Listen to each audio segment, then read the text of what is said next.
Ladies and gentlemen, we are officially live ahead of tonight's South Carolina Republican primary special election. This is going to be a big one. This is going to be a very fun one to watch. Obviously, we've kind of, in what we've been covering lately on the mention side, it's been a little tangentially related to this race because we've seen the rally that Trump did for Darlene Graham last Friday. We saw a tele-rally last night by Trump for Darlene Graham. Think Graham is a no. So I don't have a position on this race yet. I mean, there's a chance if I like something live, maybe I'll do some live trading, but I just don't think I have too much of an edge. What I will say is in the last hour or so, I mean, it seems like a lot of the sharp action has been on Norman. You can see we kind of have a situation room set up here with a lot of we have the main market in this top left, and then obviously we have all the ancillary margin markets, but it's now a 60-40 race. So Darlene is now 58 cents, Norman is 42 cents. That's pretty remarkable. I mean, remember, Graham was at 90 cents, like I said, about a little over a week ago before the debate gaffe. A lot of money has come on Norman.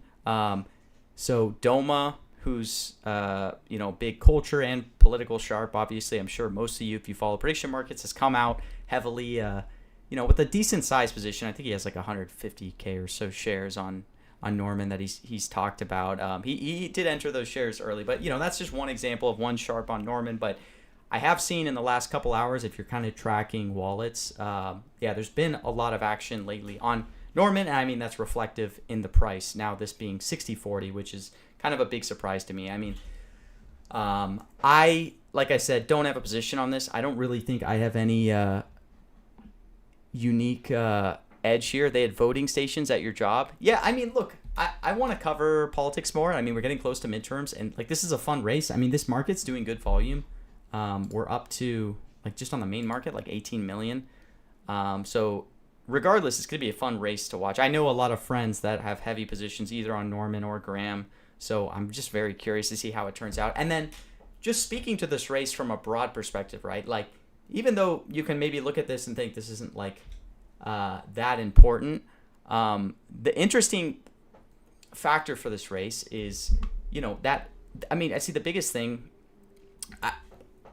I assume for those that aren't on Iraq, you kind of know why we're getting this special election. Lindsey Graham passed away, and now Trump has kind of selected Darlene Graham as the heir to be replaced.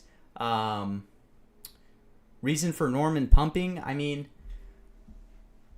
there was the Trafalgar poll last night that showed this as a neck and neck race. I don't know that too many sharps are going to put too much emphasis on that. Trafalgar is not necessarily the most respected pollster. But I mean, I think just qualitatively it makes sense for why you could see Norman kind of jumping here, right? You have Trump's influence on races as of late has been waning a little bit.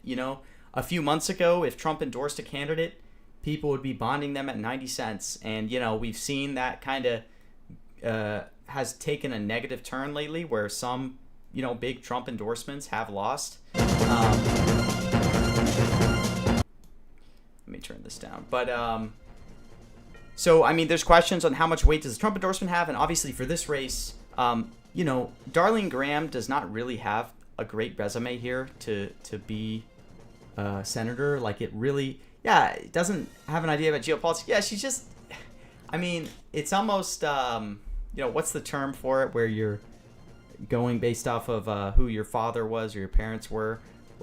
I don't know what's going on, Mr. Nick. But the case for Graham doesn't make a lot of sense. I really don't understand why Trump either is investing a lot into this. And I think a lot of, nepotism was the term I was looking for. But, you have to look to voters and be do you want to go for, theoretically kind of nepotism? Like, she clearly doesn't have the resume for this. And Trump, for whatever reason, is like heavily pushing for Graham. Remember, like, we're just a few months out from the midterms. There's a lot of contested races for the midterms. You look at Texas, even like Alaska. There's a lot of contested races, and Trump is deciding to invest a lot of time into this South Carolina race. So it's leaving a lot of questions up in the air as like kind of why strategically he's deciding to do this, and if it's going to work on the electorate, right? Because unless you're just completely blindly voting for whoever Trump tells you to, it's kind of hard to pull for Graham. And also, I'm not an expert on South Carolina politics, but South Carolina's a little more complicated, right? Like, Nikki Haley was, second behind Trump in the 2024 race. She has a lot of polls. She's the ex, it was governor there, right, of South Carolina. So she, pulled for Norman, I believe, and she's actually, I think through some of the PACs, has been funding Norman a bit. So I think the Republican Party as well is a little more complicated in South Carolina rather than just being like 100% MAGA behind Trump. Alaska's absolutely turning blue. That fish woman is dominating. These results are right. Interesting.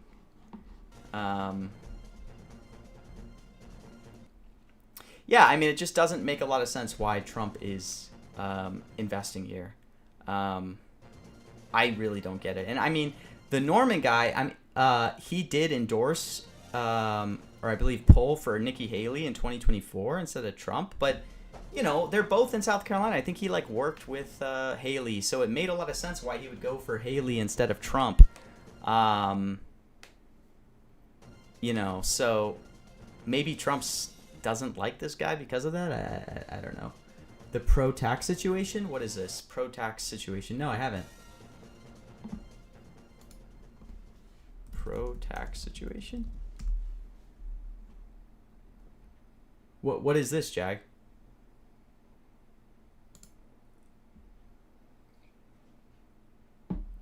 Alaska Blue Senate sounds reasonable. Yeah, I mean, look in main mentions. Graham thinks there's an extra 45 million. Yeah, I don't know. I mean, to be honest, like I said, I don't have money on this race. I am kind of pulling for Norman, though, just because off of principles. All right, polls are officially closed. So I would expect in about 10 minutes or so, we'll start to see votes come in. So let's remember 57, 43. Put money on it, you coward. Look, Gaten, come on. Gaten, if I were to have money on this, I'd be on Norman, right? I mean, that it seems like every sharp is pulling on Norman. I'm not going to go against Doma. And it seems like a lot of other sharps from wallet tracking have kind of been pulling for Norman. I mean, look at the price moving. If you're in line, stay in line. There you go. Do not leave the line. But, yeah, it should be about 10 minutes till votes come in. Some things to note is, like most races, the mail-in votes are going to be counted first. And I think mail-in votes are a pretty small amount of expected votes here. I think it's supposed to be like maybe 10 to 15% of total votes for this race. It's supposed to be in the range of 350 to 375K in turnout for this race. And I'm pretty sure mail-ins expect to only be like 15% or so of that. Oh, wow. We're finally getting some? Oh, no. They're talking about the first round. I'm an idiot. Never mind. Yeah. So it should be 10 minutes, I'd imagine, until we start getting some. I was like watching this decision desk thing, and it was messing with me. It's like 63,000 for the mail-in. Okay, so that means mail-in will be like 1/6, so like 15 to 20%. Anyone that had the physical energy votes, they voted for Norman. I want to say it took 13 minutes for first votes to come in last time in the first round. A lot of people are expecting this race to go all night. to be honest, I think this will be 90% within the hour on one way or the other. I just think there's a big margin of error with, like, this is a race where it's probably going to be pretty low turnout. I'm not anticipating this being necessarily, like, completely neck and neck. I mean, the market is, right? Like 50% or a 0 to 3% margin is 50 cents. So maybe it will be, but I don't know. I would be surprised. Just given, like, there's so much that we don't know. I mean, the first round, the votes were split so much, right? So, like, Graham had, like, 33% the first round. Norman had, like, 25%. So, now that the votes aren't going to be as split. Could get a big number. Again. Has Gayton posted anything? Does Gayton have a position? I'm going to pull this up. I feel like Gayton would be the kind of guy to be on. Either he'd be on Norman or he'd want to go against Doma to make it fun. Yeah, he hasn't posted anything. And Bernard hasn't posted anything, man. I was pulling for Bernard. You're on Norman? Not huge, though? Okay, yeah. Yeah, Gayton, honestly, it's yesterday, it seemed like there was a big divide between multiple sharps where, like, some very sharp election people I knew were on Norman, some were on Graham. But today, it seems like it's shifted and feels like majority of people are definitely on Norman. I mean, it's a little crazy how much prices moved. I mean, 55-45, that's just so bizarre. Nice. All right, we got the Bernard post. Wow, I hadn't read it yet. Good evening. Polls close in just under 30 minutes, South Carolina. Maybe the Bernard post is what moved the market. I wouldn't be surprised. Polls close in just under 30 minutes in South Carolina. Let's see. Probably 10% or so of all the votes statewide, probably a little bit less than that, but something like 10% is going to come out of Horry County. Okay, now Fry, since that primary, has endorsed Graham. And when Donald Trump came to South Carolina late last week, turnout appears robust from what Bernard is saying.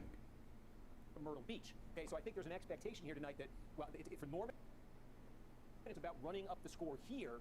For Graham, it's about running up the score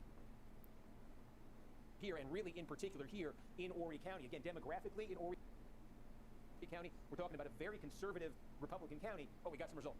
Oh, we got results. Let's just get right to the results. Okay, Newberry County. Again, what you're looking at in South Carolina. The first reports are going to be Newberry is first reporting. Norman 51. The same day as it comes in. Not moving the order book at all. This is a smaller one here, but you're getting the early vote. And you're seeing Norman lead Graham. But this is also early vote, so not going to be that important. Okay, I do want to see just TLDR what Bernard is on. We think these candidates should be doing tonight, where they want to be in each county. Now again, Newberry is one of the smaller ones. And there could be some flux. Dang. Just throughout the night, but I want to tell No pick from Bernard. I think Graham needed to be running in Newberry County. I guess that's sharp by him. Probably wanted to be running somewhere around 44-45%. Okay. Okay, so now this is just the initial. This is just a small county. So Newberry is the first one to report. I mean, it's 350 votes, not very material, but it is moving the price for Graham. He's in the screenshot he posted. Oh, he was? Oh, okay. Is he big on Norman? Or is he big on? Okay, yeah, he's on Norman, 12K. All right. Interesting. Yeah, now Graham moving up to 60-40, which is interesting with, like, very few counties reporting. This is the supposed official one. All right, I was trying to use, like, the official state of South Carolina one. It seems like this is even worse than, like, using other vote total. Wow, Darlene is. I mean, you have to realize now that the votes are coming in, a ton of bids are going to be pulled. So, yeah, Norman is dropping. Wow, Graham. Okay, something to realize, though, is Graham family name in South I think this is going to be pretty inefficient, some of these moves. So all the liquidity is going to get pulled voters throughout his career. They were very skeptical of him. now that the votes are actually coming in. When Lindsey Graham ran in what proved to be his final campaign just this past spring in a Republican primary where he vastly outraised his opponent, he only got 56% of the vote. So, Trump behind Graham obviously is what her campaign was kind of based on right here. But how much sort of lingering skepticism? Yeah, I mean, great model, but also maybe just, I mean, we're actually starting to see some bigger bids come in now. And you can see, like, all of the big bids now are on, people are quoting this now. Like, what happens is right when votes start coming out, like I said, people pull bids, so the order book gets very thin, and then, people just market buying an order book is going to dramatically, move prices. So that's why, like, when you see Norman getting to like 25 cents, you got to question it a little bit because it's just such an illiquid order book.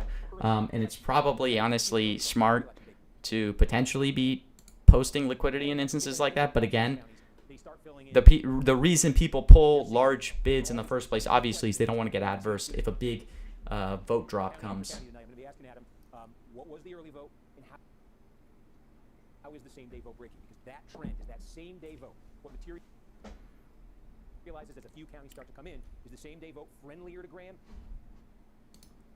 Is it friendlier to Norman? And that's going to be the vital context for sort of interpreting the early vote numbers. We got more. Now we're into that 7th congressional. Okay, more votes just came in. I was just talking about. We say Horry's the biggest in that part of the state. Second big. Georgetown. County. We say this is where Graham needs to be putting up big numbers. Remember, I was saying this is where Trump came to this district. This was Russell Fry's district, and so you. Big drop for Graham, but I mean, apparently it's a district Graham really needed to do well in. Right now, going for Graham. What is the benchmark we think Graham wanted to be hitting here? Again, these are rough, but just to give you a sense, about 63%. So again, that's a little bit above what we think is the benchmark for her here, but that's just early vote, which makes that question so critical. Wow. What does the election day vote looks like. Does it Graham surging to 80 cents. Then it's great news for her. Does that election day vote get more? The Trump influence might not be dead. Trump might be holding his MAGA influence on the party. So you can already start to see that. Wow. Again, you're still in that 7th congressional district. It's much, much smaller. 34-9 district in the first round. Interesting. Yeah, I mean, I would say, like, be careful putting a ton of emphasis on this, right? This is very early reporting of just a few counties. And then on top of it, it's just early voting. So, obviously people are confident they can glean a lot from this. I mean, but also if you look at the bids, there's definitely some sizable... Wow, there's some big bids coming in for Graham. Inch, no, you just killed it right there, writing it. Dude, how sad, by the way, that I made a post about it, but you have to hear these NFL mention terms and you can't bet on them. Ended up looking like this at the end of the night. That's probably a good number for Graham. But that's just the early vote number right there. Chesterfield County, much smaller, but like if wow, 85-15. If it ended up like this at the end of the night, that's good for her, but we don't know. And it's like 1% of votes in and mail-in. I mean, just surprised people much smarter than me have this much confidence. This would be the first congressional district here, getting down to Charleston and Beaufort County, and in Berkeley County, fast-growing inland. It's where Mark Sanford did better in his. Remember, he was in 4th place in the preliminary. Sanford had represented this area in Congress. He was, of course, the governor of the state as well. Sanford has endorsed Norman. Okay, so Norman's numbers were low here. Interestingly, like Graham, what's crazy is Graham, just to win, has moved a ton. I don't think we've seen a lot of movement in the Graham margin market. Norman didn't do that well, but Sanford did. Sanford's out of the race. Sanford's endorsed I Norman. mean, we've seen some movement, but The other place that's going to be huge tonight, talk a lot about, is the Midlands. Particularly going to be talking about right here, where the state capital is, Richland County, and then right next door in Lexington County. Graham did pretty well here in the preliminary. I think she wants to be. I guess 3 to 6% is kind of ticking up. Right, she wants to be winning, by pretty solid margins here as well, and in Aiken County as well. These three, Aiken, Lexington, and Richland, and together they're going to be. They're a pretty significant. We're looking at about 15% of the vote, probably statewide. probably 15% is going to come out of these 3 counties right here, right? So kind of the low country and the Midlands. Those are 2 key regions outside of it. I mean, there's definitely some like fun arbs you can probably do against some of these margin markets. These are the other 2 regions we're kind of keying in on here, and then you can kind of, as I said, I think spots just those are statistically significant and confident picks can be made. I'm sure they can, man. I mean, like the Yabvex of the world, like they have these insane election models to digest all these live votes, I'm sure, as they come in. Which is really interesting to see, but it seems like there's some type of equilibrium at about, you know, 80-20, 75-25. Can I get Yavek on stream? We did have him on like 6 months ago or whatever, back when I didn't even know it was Yavek who was coming on. Yeah, maybe I'll try to get him on again. He hasn't been doing a lot of like lives or like posting on social media much, but I mean, I would probably consider him the sharpest election modeler in the world. I'd be curious what someone like Gayton thinks of that, because I mean, yeah, I don't know. I just think he's super sharp. I mean, some people that I really like is so someone like Yabvek is someone who has, to me, like insane subject matter expertise. Oh wow, Darlene, by the way, back to 85-15.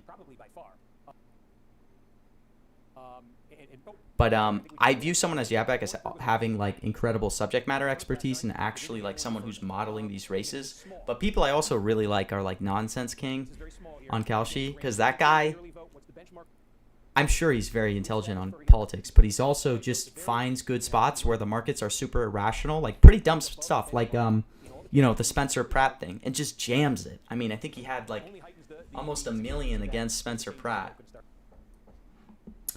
It's IABVEK ETF FaceTime. If you go on Twitter, he has a Twitter. I don't think he posts significantly, but that's his name. You can also find him on, like, his Kalshi profile is Lost Zemblin.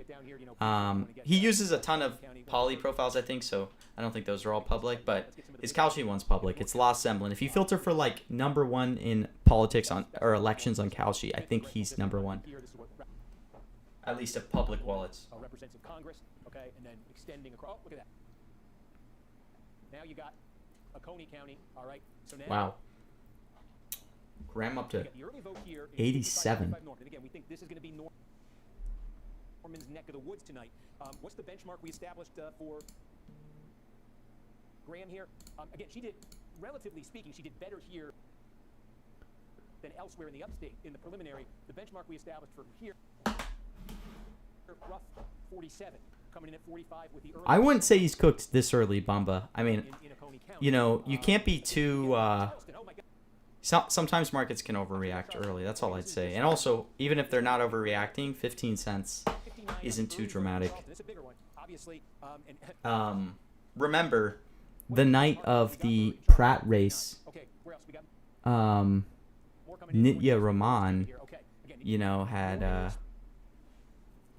Tanked. Does this stuff change the midterm markets? I don't expect this race to change the midterm markets, but that's a good question. But I mean, I wouldn't expect it. Not a lot of folks voting early there, is what that's telling you. So again, reset statewide. That's what the tally looks like. But again, you see, we're you know, we're taking you through what's in. Because this is just a race to replace, you know. So you know, it's largely coming in. You know. Dude, how do you expect me to compete with Rigatoni, Ben? Doing very well here. Graham in here. Graham down here. I got Charleston. I think the benchmark.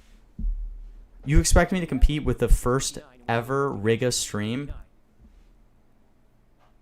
The Rigatoni? We got more coming into small. McCormick is one of the smallest in the state.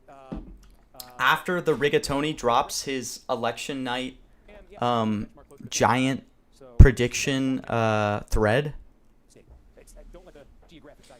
the Riga takeover is starting. The Riga to 100K. Riga is Bracy? What's Bracy?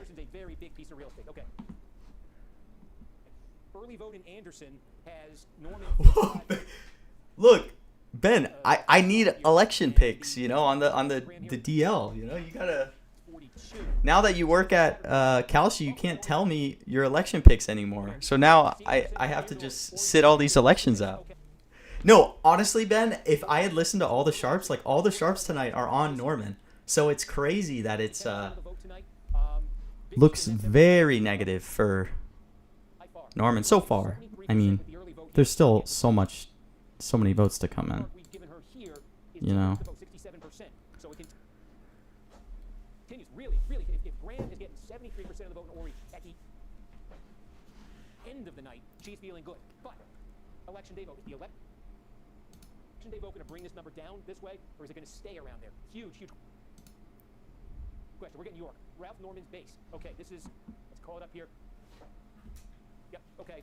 We got the early vote here. Graham name plus Trump endorsement is just too powerful. 100%. Dude, more midterm streams. We're going to have Ben on the stream soon for the midterm elections hub preview after this special election's over later this week. Stay tuned for that.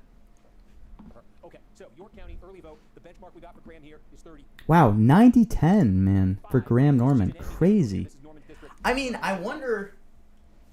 Obviously, it's like one sample size, but I wonder if the sharps are actually just like completely wrong here, maybe in terms of like thinking about like impact to Trump. Because I mean, I would imagine you have to be very qualitative to handicap this race, rather than being able to. Because I don't think there were that much.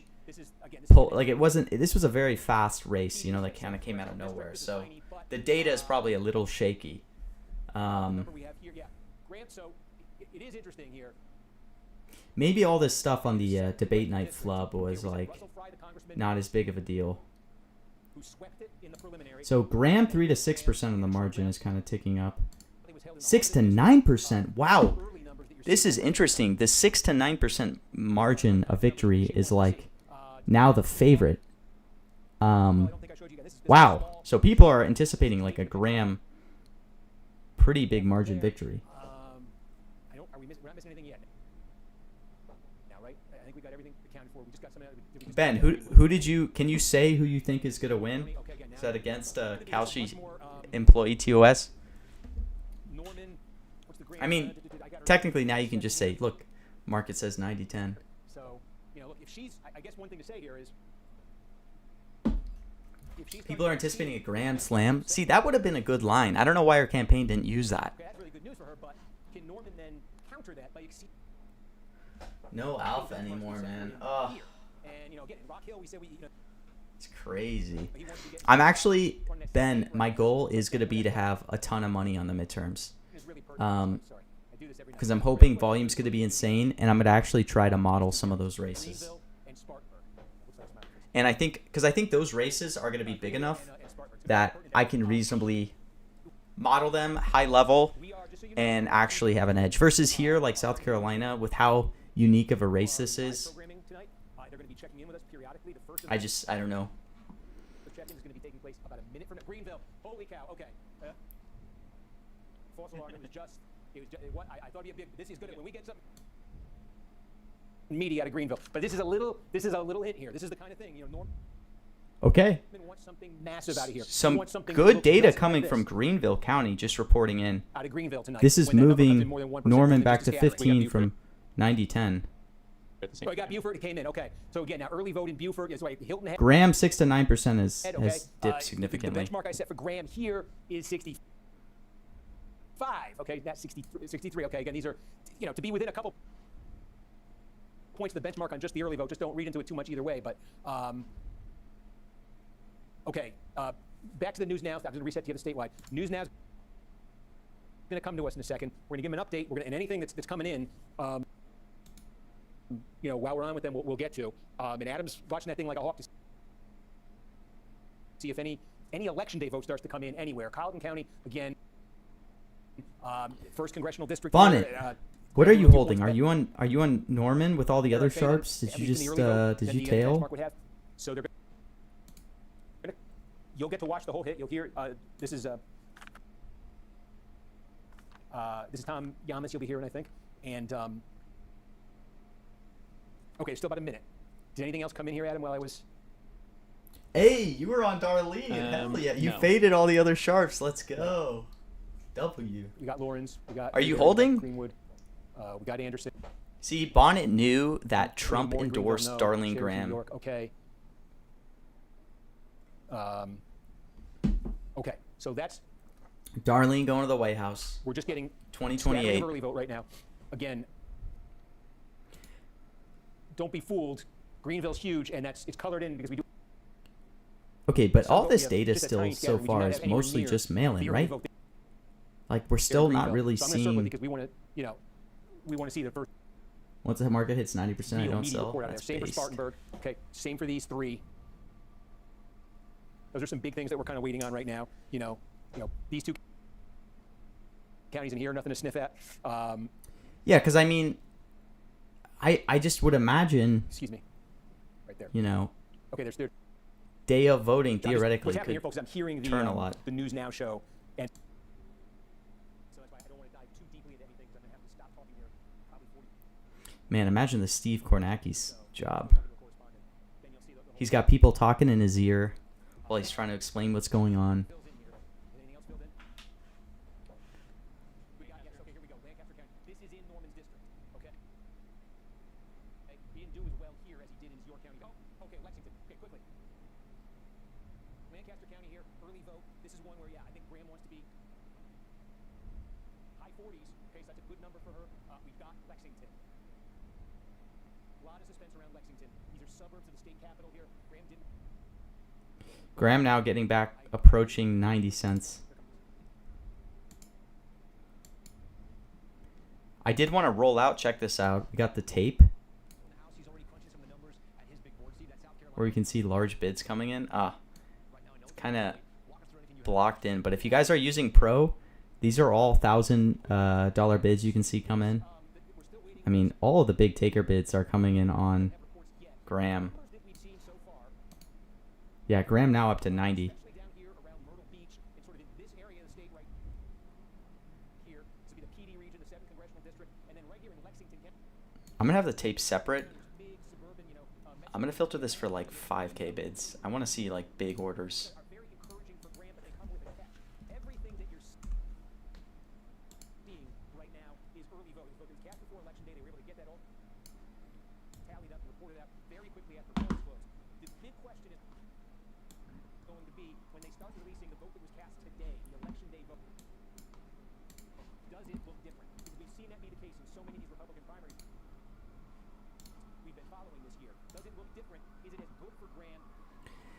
I'm just surprised people are this confident with the mail-in vote versus election day votes to what this Steve Kornacki guy is saying. Does it continue to be good news for her, or does it shift? Because we've seen big shifts with that before. But certainly in the areas I think once we start to get strongly so election day votes trickling in, that's where he's getting pretty this could start to kind of got to see what the election day get to 95 territory for Graham if it's really good for Graham. very well in this part of the state. This is where the Anchorage congressional district. This is York County, Rock Hill, right outside Charlotte. That's a very 3 to 6% Graham margin now the favorite. this is a big one. Greenville County is probably going to produce more. Now 80% favorite to Is just a win by a 3% margin. number from Norman. If he's running at 70%, when we start getting some All of the big taker orders are coming on Darlene, by the way. All the big like 10K orders. two. So preliminarily, we've got Just looking at the ticker tape of orders coming in. right now they look like the kind of numbers she'd like to see down there. That could change as the election day vote gets added in, and let's see what happens in Norman's more friendly territory of the upstate. So we get more reports from there. Yeah, just under 10% in right now. Steve, I know you're going to be watching that map all night. Any other races you're getting data on? Or So you have those other races? I know the one. vote total expected to stay the same. Still forecasted at about 350 to 375K. From now, just to remind folks, you've got the report there, but Gentner Drummond, the state attorney general, Mike Mazie, endorsed by Donald Trump. This is a runoff.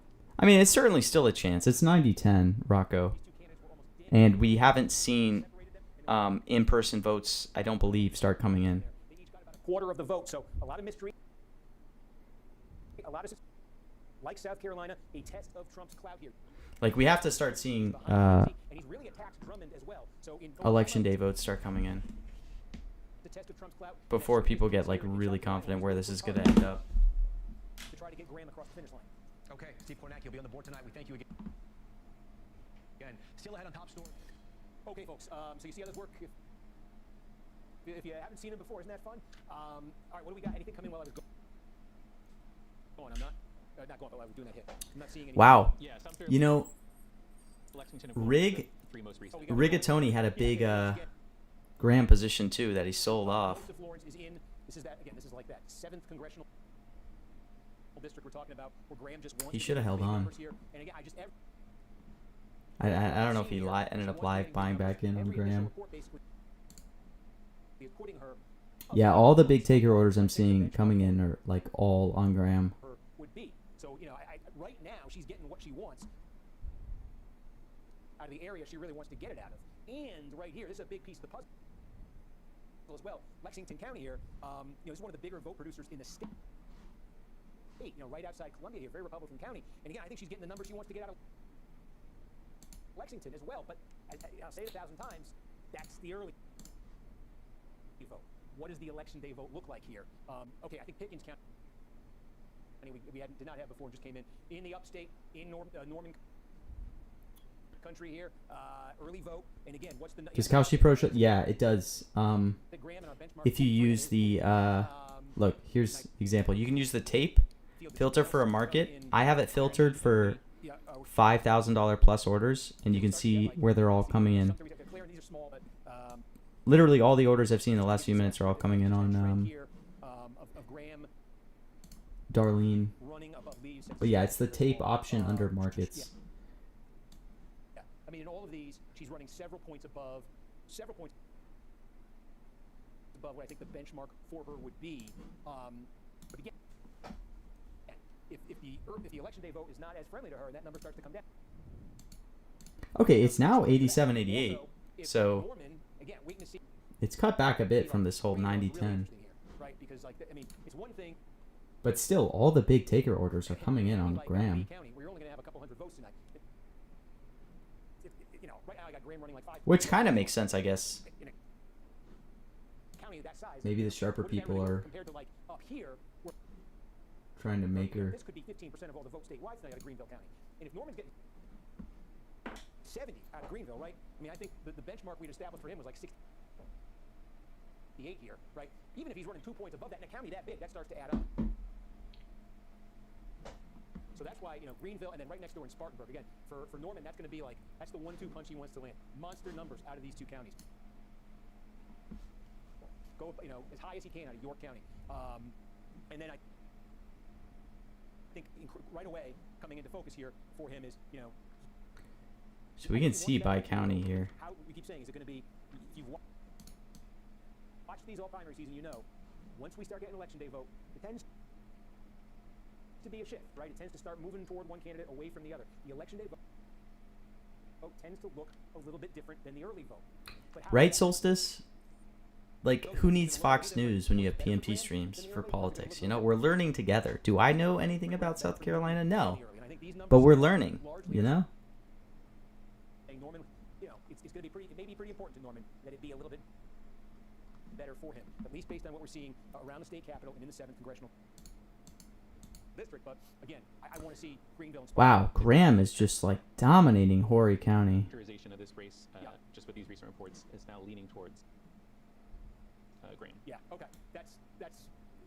I think that's really the question. Look at this. It's now on our screen. Okay. And that's why. Exactly, the Solstice. election day vote is gonna Look, Solstice, I saw your post on look different, okay, than the early tough vote. month so far. Look, just want to say, downswings happen to everyone, And So, stay positive. I know you're staying positive, but just stay positive, Early voting is pretty diverse, is more than statistically significant, favoring Graham enough March picker changes. that you can justify the Graham pricing. If it looks the same or even better for her, Yeah, that probably makes that's what that sense. characterization is. Right now, I'm on Pro, Solstice. So this is Kalshi Pro View. Some Kershaw. The thing I was looking at, we did get a I out of Horry County. I actually, anytime I'm actually live trading, I am using Pro now. Like, I've gotten so used to it, and it's very superior. I think for me. Very similar to the The ones with the counties. This is Decision Desk HQ. Let me post this on my Twitter stream. 27 in the election day vote. So DDHQ is good. Okay, yeah. I mean, so This one has really good. You're gonna have to create an account. It's free, but it has really good county results. been following these, you know. But at this point, if it's the same, right? If it is, If you're gonna use one source, that one's like a pretty good one to see as they that's come gonna in. net out to Graham's advantage because she's exceeding benchmarks, and she's exceeding them. This is a big place to exceed your benchmark. Again, we said coming in, we thought 67 was the number she wanted to aim for here in Horry County, right? And if she is able to add, it's only 400 election day votes that Adam was just telling us about. There is a lot more. Yeah, Decision Desk And is those great. 400, they look the same as the Like, early. And so if she's able to maintain 73% out of Horry County, right? I mean, that, again, as I said, I think that's going to be about 10% of all the votes tonight.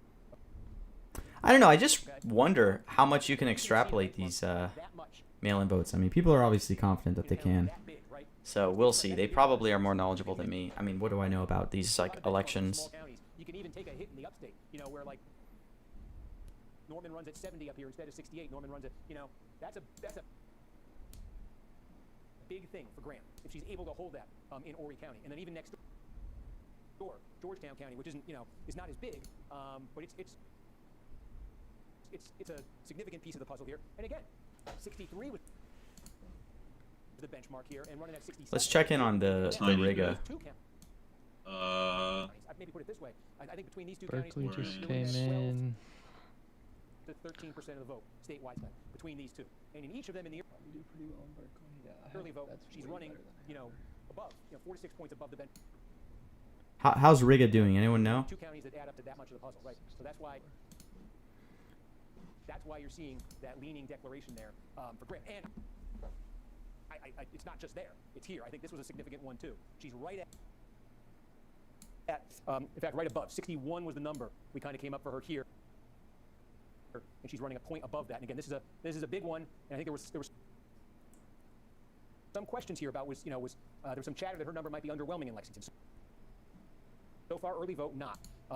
Aiken next door. I'm going to be really interested to see. She did quite well here in the preliminary, and I. What is Twitter politics saying about this think, you know, race her so math far? defense, a big number there tonight. Again, Aiken's a big county. If she's Yeah, if he she's able to went exceed her all in benchmark on there this too, race. right? He did a These ton of things, research. I did read his post. Aiken, Lexington, the Myrtle Beach area, the We got- entire 7th congressional district. Yeah. Another election day report, I think, out of Horry again. Okay. Yeah. Another 800 votes. And I can already see she ticked up, so it must be. So you said 73-26.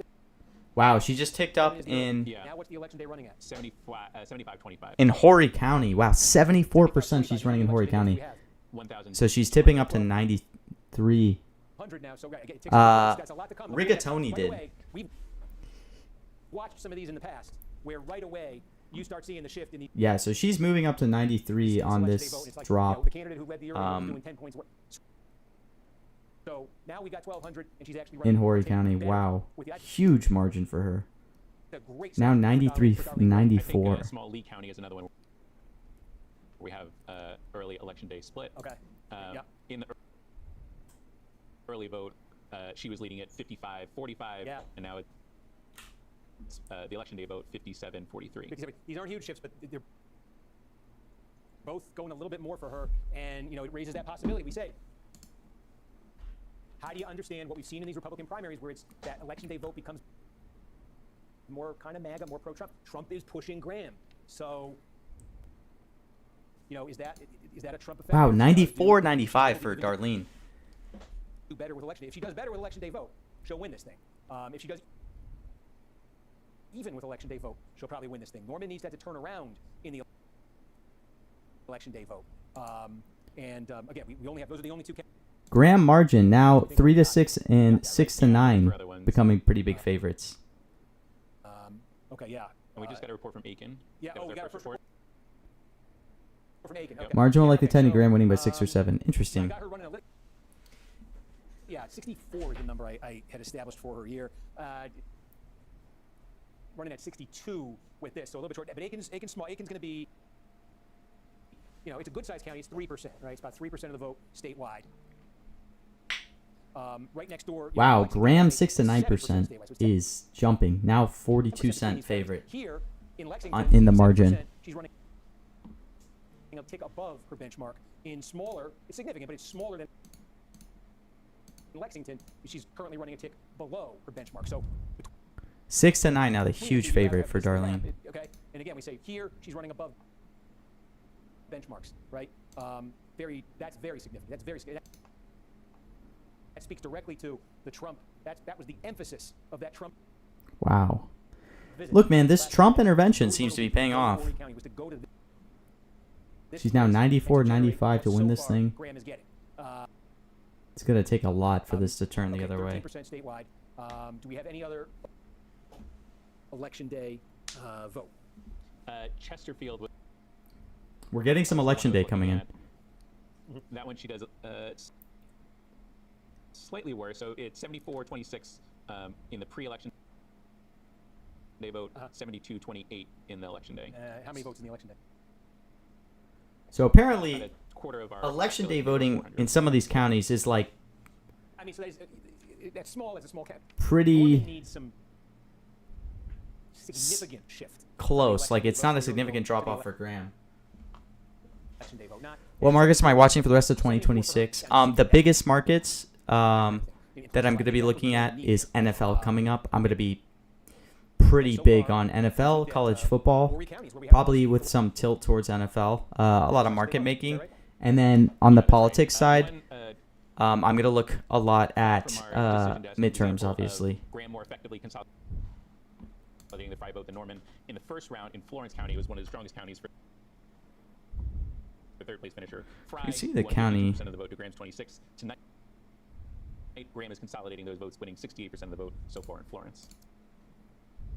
Right. Yeah. And again, this is another place where in that 7th congressional district, this is sort of the hub of the population. But Florence, you know, is no slouch. And Graham's Wow, benchmark now back to is at 90-10. 74. And again, she's running 4 points above. So again, she's running a few, it looks like 2 to 4 points based on the first election day votes that are coming in. She's running like 2 to 4 below the mail-in. By far, this is the biggest. Okay, I assume that's what's correcting this back to 90-10. and then Florence, but in all of them, she's running again 4 to 6 points above the benchmark. I think we got our first election day in Anderson. Yeah. Okay. So our first vote report, we had Norman up 55-45. I can see what happened. In the election day, Norman 50, Graham 50. Bad news. Wow, but election day voting for 55 to go to 60. He wanted to beef that number up. this Anderson kind of just came in Look at as that. He's got a net 10-point lead kind on of the early bad for vote to the Norman. top I wonder if this is going to move Graham back up. on the election day vote. And again, here's a place now you're in the upstate. And this is Anderson's a big one. This is like Anderson's gonna be about 6% of the vote statewide. He's gonna come out of Anderson County. And we got some more Greenville. We had a 54, small report 46. earlier. Yeah, her benchmark here is 42. 42, she's running at 46 in an upstate county that's 6% of the vote statewide, and she's doing better with the election day vote than the early vote. So Yeah, wow, she's that's another very jumping good back score. up because she's doing pretty well. And So we got more Greenville. Okay, so we think this is early vote. Yeah, I think that's the early vote. The early vote probably now is coming in Greenville. I'm not sure what that initial scattering was, and it's right at. Okay, here's the. Oh, jeez, I'm sorry. It's right at the benchmarks we established here. Were 68-32, 68 Norman, 32 Graham. Again, we think more votes here than any other county. But 3 to you 6% notice, now, the he's slight at favorite his- for Graham margin. in the biggest, and he's hoping his best county. He's running at his number right now. What's she doing down here? She's exceeding her number. What's she doing here? She's exceeding her number. What's she doing here? Here, exceeding. What do we just see? Even though Anderson County is in Norman County, what's Graham doing? She's exceeding her number. Okay, by doing that, she's putting pressure on Norman. He's got to exceed his number in places, and he's got to exceed it in big places. And there's no bigger place than Greenville County. 68%, the way things are going elsewhere, is not big enough for him in Greenville County. And we're starting limited. All right, I'll slow it down.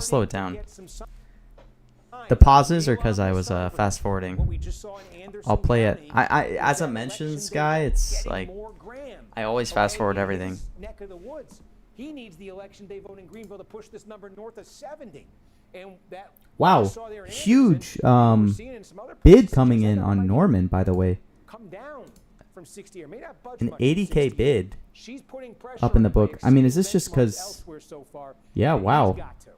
And so far, Huge not Norman good for bids coming in the book. Look at this. 60% in statewide. 165K bid coming in on Norman at 14 cents. So 100K size bid in 2 cents.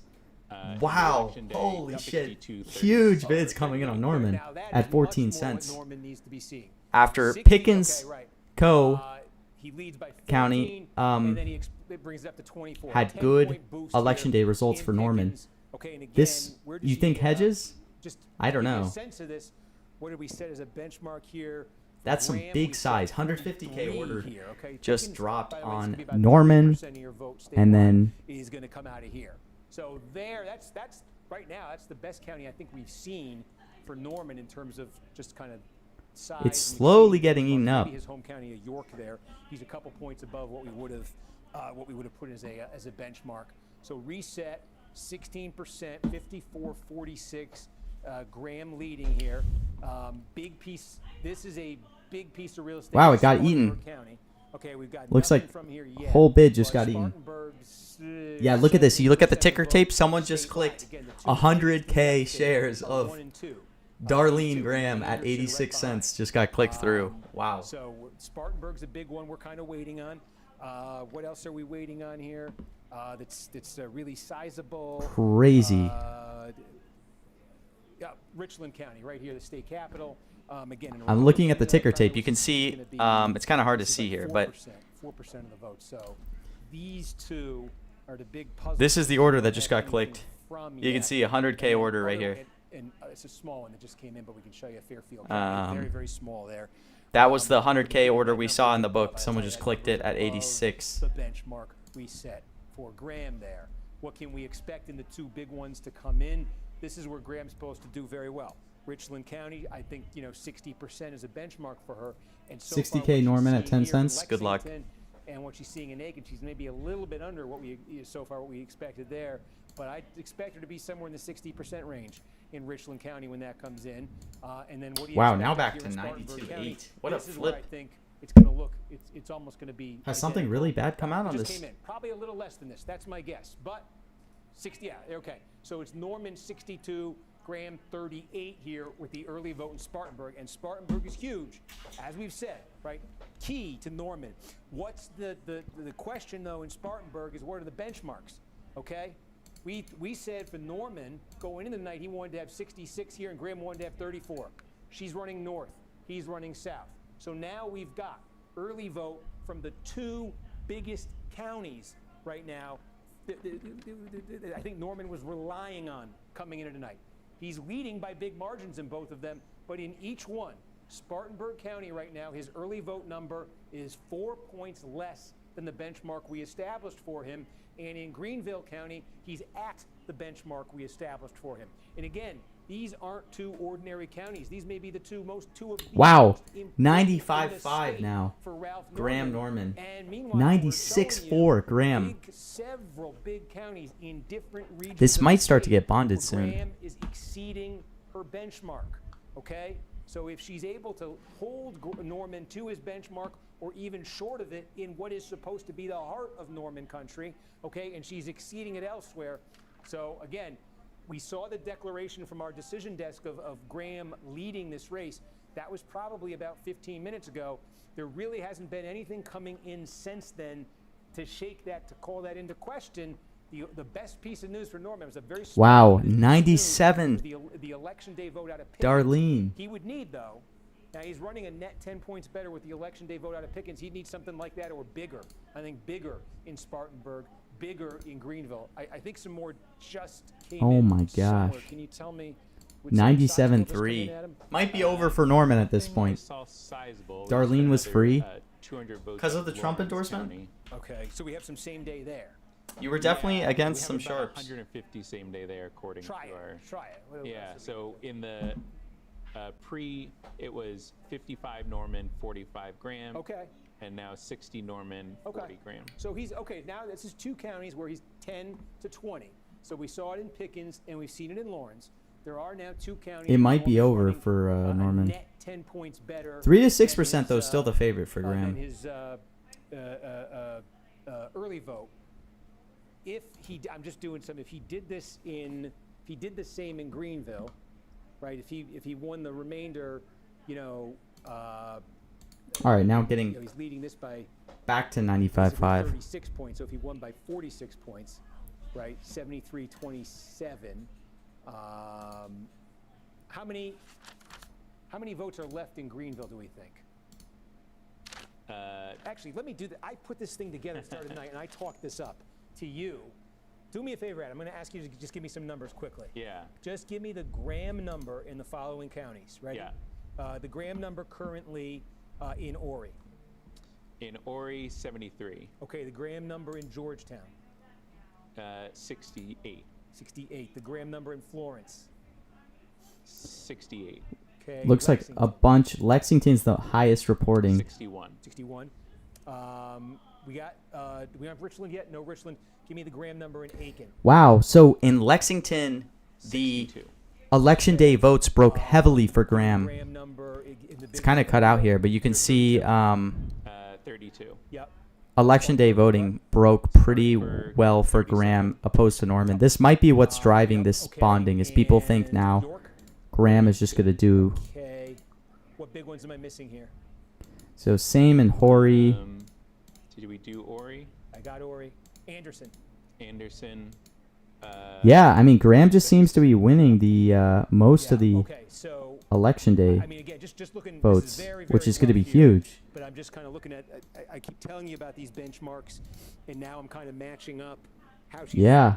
what we're seeing so far in these places, and yeah, it just it. I mean, this kind of has- explains the price action. Benchmarks are designed for a 50-50 race statewide, and putting in. Oh, If she- Beaufort. What was Beaufort? If she continues to do as as well as Malin, or obviously 63. better, she's just gonna sweep this. Yeah, and just putting these in, it does. It moves her north of that benchmark. Again, all these individual county benchmarks add up to 50 for Graham and 50 for Norman. We think can be adjusted based on turnout. But now, just putting in what I was just spitting out to Adam there, that moves her at the current rate. That moves her ahead of Norman. We did get our Yep. first few election day votes out of Spartanburg County Yeah, as yeah. well. Okay, this becomes a huge question. Yes. Yeah, we got 1,800 raw votes there. It was 63-37 in the pre-election day vote, 63-37. This might be a Sharps bloodbath, man. And this is a place where A lot of Sharps were really on needs that Norman. number to go Not up. too many vocal He ones really needs were that number to on go up. Graham. Okay, and where else do we have election day vote? I did see some more Horry come in. I know we've Yeah, no, gone there a let's- couple times. How many votes do we have in Horry now? We're up to 3,000 election day vote. Okay, we were about at 1,200, I think, before. So what are the 10%. numbers looking like? So it was 73-27 Yeah. in the pre, and it's 73-27 in the election She's day. still at 73-27, and now we're at. And you said we have about 10% of the election day vote counted. Yeah, that's our estimate. Yeah, we're starting to get a decent size there. Do we have election day vote in Georgetown? Let's take a look. Yeah, I think this we do. Lexington drop. Yeah, about 400 votes here. Yeah, how's this look? In the pre, it was Graham 67, Norman 33, and in election day 73-27. Yeah, this is. I mean, right. This is. This is the 7th congressional district. This is Fry, and this is, again, Trump's rally, right? So I think you're seeing a Trump effect there, a Trump campaign effect right Wow. there, a Trump endorsement effect right there. Again, the demographic here tends to be very conservative. It's older, it's retiree, a lot of outer-staters. It's a very pro-Trump, older. This is approaching demographic 99. here. So I think there was some thinking that the Trump endorsement would have its most effect down here too, in this part of the state, which is so important to Graham.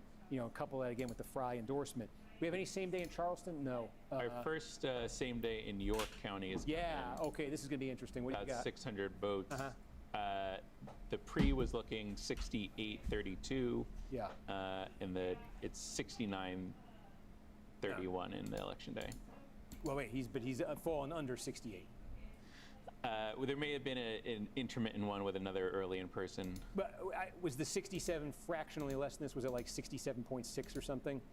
Yes. Okay, so the 69 pulls it to 67.9. Okay, that's a confusing way of saying no change. Sorry. No, that's me. That's not you. That's me. We got some Charleston. Yep. What do we got? Okay, so we got 2,400 votes in Yeah. this most recent update. That looks like it was for Norman, but go ahead. Charleston, yeah, so went well Graham for. 59-41 in the pre. Election day, it's running 54. It might be over. For Graham. Norman. Oh, It was more favorable for him, but so 41 came up to 40. That's a pretty big jump. How many votes was it? We had such a small. I get it. It was like we more than doubled the vote with what just. I think it's over for. Right. It was a very, very small early vote right there. I don't know. Okay, so we're getting close to a quarter of the vote in statewide. Zooming out here, it's a 6-point lead for Graham. Chad, do you guys have any questions? We're basically now getting same-day updates, or awaiting them. The one big outstanding piece of business here on the early vote is right there in Richland County. Again, this is Columbia. My original position was sort of Graham, suburbs yes. of Columbia. 4 or 5% of the Graham vote statewide is going to come out of there. We expect this to be, when that number lights up, to be a pretty big number for Graham. Probably Spartanburg somewhere tight around 60% for her. So when that lights up, that will pad the lead that she has, statewide. Can you see the We'll election also, day? How's it this looking? is going to be very small. We're waiting on votes from Williamsburg, Dorchester, a little bit bigger. Dorchester's also significant. I expect. We don't have she's now plus so between 6. Richland and Dorchester, right? Early vote in both those places. I think when it comes in, I expect to be pretty pro-Graham. Boost that number for her further. Where else are we looking? Small. This is I mean, Allendale. I think is the smallest in the state. Hampton County, Jasper County. So once those two come in, then we have a pretty complete. Basically complete early vote picture with election day vote bleeding into it. So you can see that from the early vote, Graham is going to emerge with a clear advantage here over Norman. It's just about he's going to need. What's up, J-Trade? I mean, the race is pretty over right now. I mean, it looks like at least it's like 96-4 for or 97-3 for Graham. I mean, the only ones still interesting, probably more so, are these margin markets. In big places. Someone else just came in. I saw the numbers change. Was there anything sizable? Graham 3 to we got 6% is another starting to Sumter move. update and another Lawrence update. Which was bigger? Sumter. Let's go there. Okay. So Sumter, in our election day vote, we're up to about a third of our election day vote in. Yeah. It was running for the Dang, pre-election day man. vote. It was Trump still has some 68-32, freaking pull. and the election day Can't vote is coming believe in people are gonna 66-34. Darlene Graham. Yeah. I mean, so okay. I mean, it is. I mean, I don't really know much about this Norman guy. We're Maybe up he's, to half I the vote don't know, here. but Norman needs bigger than this. He needs bigger than this. Again, 53-47. This is largely. This is not large. This is largely early vote, but there is some election day vote in here. Both Domer and Gayton had big money on Graham. I thought Doma had big money. Wait, no, on Norman. Big early vote numbers from Francis? places. Smaller early I'm vote pretty sure they numbers all posted from about having like later 150K on Norman. Gayton didn't have 150K, but Doma did.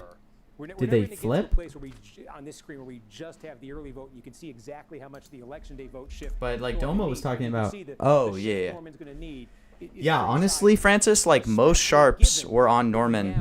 I sat this one out. I didn't think I had an edge because, like, I'm not typically a big elections guy. I didn't think there was enough like rec flow for me to be able to have an edge here. Like for the any election day vote shift race, direction here, and I think we've done Georgetown. There's not much to speak of there for him. Obviously, I feel like the Spencer Pratt one, that was a great example of a one I happily got involved in, but this one I just didn't feel like I had an edge picking a side. And I'm pretty glad I stayed out. A lot of people got swamped being on Norman. He needs much bigger than that. We have no. I mean, this is. It would have to be something monstrous here. Monster number for him here. I think is what he needs. We've got a fair amount of election day vote in Spartanburg, even more than I think we had before. Yeah, let me take a look. We're up to 5,000 election day votes in Spartanburg. Right. Norman's winning that 63-37. So he won the. That was exact it's same. the same margin, yeah. Yeah. We said, he wanted to be up. His target in this county was 66. His target was 66, kind of all things being equal, with Graham exceeding, especially down here, with Graham exceeding her benchmark. He needs more, and he is not. Wow, now big walls coming in at 98. I mean, is, it's approaching just getting called at this point. It still says that. Kershaw is the one I was looking at. We're at up to 70% of the vote there. Yeah. Okay. Small, but what can you tell me? Yeah, in the pre-election day vote, it was Graham Wow. 60. Almost bonded at this 40, point. Yeah. Norman 40, and it's 58-42. Yeah, these are small. He's nibbling around the edges here. I guess that's the expression. I mean, looking at the tape, he's not nibbling around the edges. Still not too big at like take your bids we're seeing coming in. Quarter of the vote. 50K bit buys coming in on Also, we're 2 Darlene. minutes away from polls closing in Oklahoma. Unless there are some counties that, in honoring their sooner forebears, go too soon with their results. How was that for you? Sorry, I don't. Sorry about that. Forced. So, yes, it was. Ori is where we have the most election day vote, correct? Yeah, I think so. What would be number 2 on that list? Is it Spartanburg now? Probably is Spartanburg. Yeah, I think it's Spartanburg, and I think we just got a little bit more in Spartanburg. Yeah, and we got more in Ori as well. I can already see what we got in Spartanburg was better. The trend was better for Graham. You think He was at Buffalo Eagle? I don't know. 67. What is that election day vote now? Unless The election day vote election like day, dramatically moves, Pre-election day vote it's same right now. It's 63. you might get stuck holding a I would say bag. that last update was the trend was better for her because this was 63.0 and 37.0 when we last checked in, right? So but it's incremental. I don't want to lose the forest for the trees. You said Greenville, we got. Oh, it's bonded. Ori was 99 bonded. Ori, okay, Yeah. yeah. This We're is on kind of Ori. where What do we got? Take a look. The race can. So election day is running 73-27. and It's it bonded was for Graham. right at It's over. 73-27, We are just and I mean- now how many election day Yeah, votes? About a it's over. quarter Darlene of our Graham takes expected it. election day Well, vote. they called it pretty now we're fast, man. getting a real sample here. Um, Has not budged. Her election day performance, Graham's. At has least we not were kind of changed right in that from regard her. that Remember we within said an at the hour they start, called this That's a thing. real good number for her if it holds. And now we've got a real, real base, a real sample here of election day. She votes. just got a It is really not good budged. drop for Horry County. She is, I mean, Horry County is really. Look, Tune, come on, bro. Honestly, the amount of money I would be up if I just blindly tailed I was Tune looking at that Matthew one a is second ago. Let disgusting. me pull it up again. But I never do. So I just the sit pre-election shit day out vote is running and I say, oh, I don't have an edge here, 33 so I'm not gonna put any money for, on it. Graham over Man. Norman. You know, and it's the vibes 72, too, 28. Tune. I get that everyone was saying vibes are for Look at that. Norman. I feel like it's because like generally like good PM traders are gonna kind of dislike Trump a bit, and like if you're, I guess I would say more of like, I don't even want to say like intellectually inclined person, but you probably didn't want Graham, obviously, because Graham's kind of just like this person Trump's endorsing, trying to shove down the throats of Republican voters to get in, and not very qualified. So I wonder how much that impacted the minds of people where they were like, hell yeah, I want Norman. I believe people are not just going to vote on who Trump tells them. I don't know. Because obviously, if you just think about it in a general sense, like Trump's endorsing Graham, he's doing an in-person rally. He's done 2 tele-rallies. Given like she was in the lead beforehand, with all this effort Trump's putting in to elect Graham, it's a little surprising how high Norman got. I don't know. I wonder how much of that was like sharps tailing other sharps. You know what I mean? To give themselves confidence and everyone hurting. Because like I didn't hear too many sharps that were like loudly, putting a bunch of money on Graham. Everyone was kind of loudly on Norman. I don't know. It's all I'm just. I say this as someone who's like not a sharp, like it's not like I'm like an election modeler or whatever. Like But, you know, if you just look at this race from a general perspective, you're like, you know, Trump is endorsing this person. He's doing in-person rallies in South Carolina, of all states. She's probably going to win this thing. Probably a pretty good thesis to have. That's why I'm surprised it was 55-45. And it's like she won the first round by a margin of like, what was it, 6 or 8%, you know?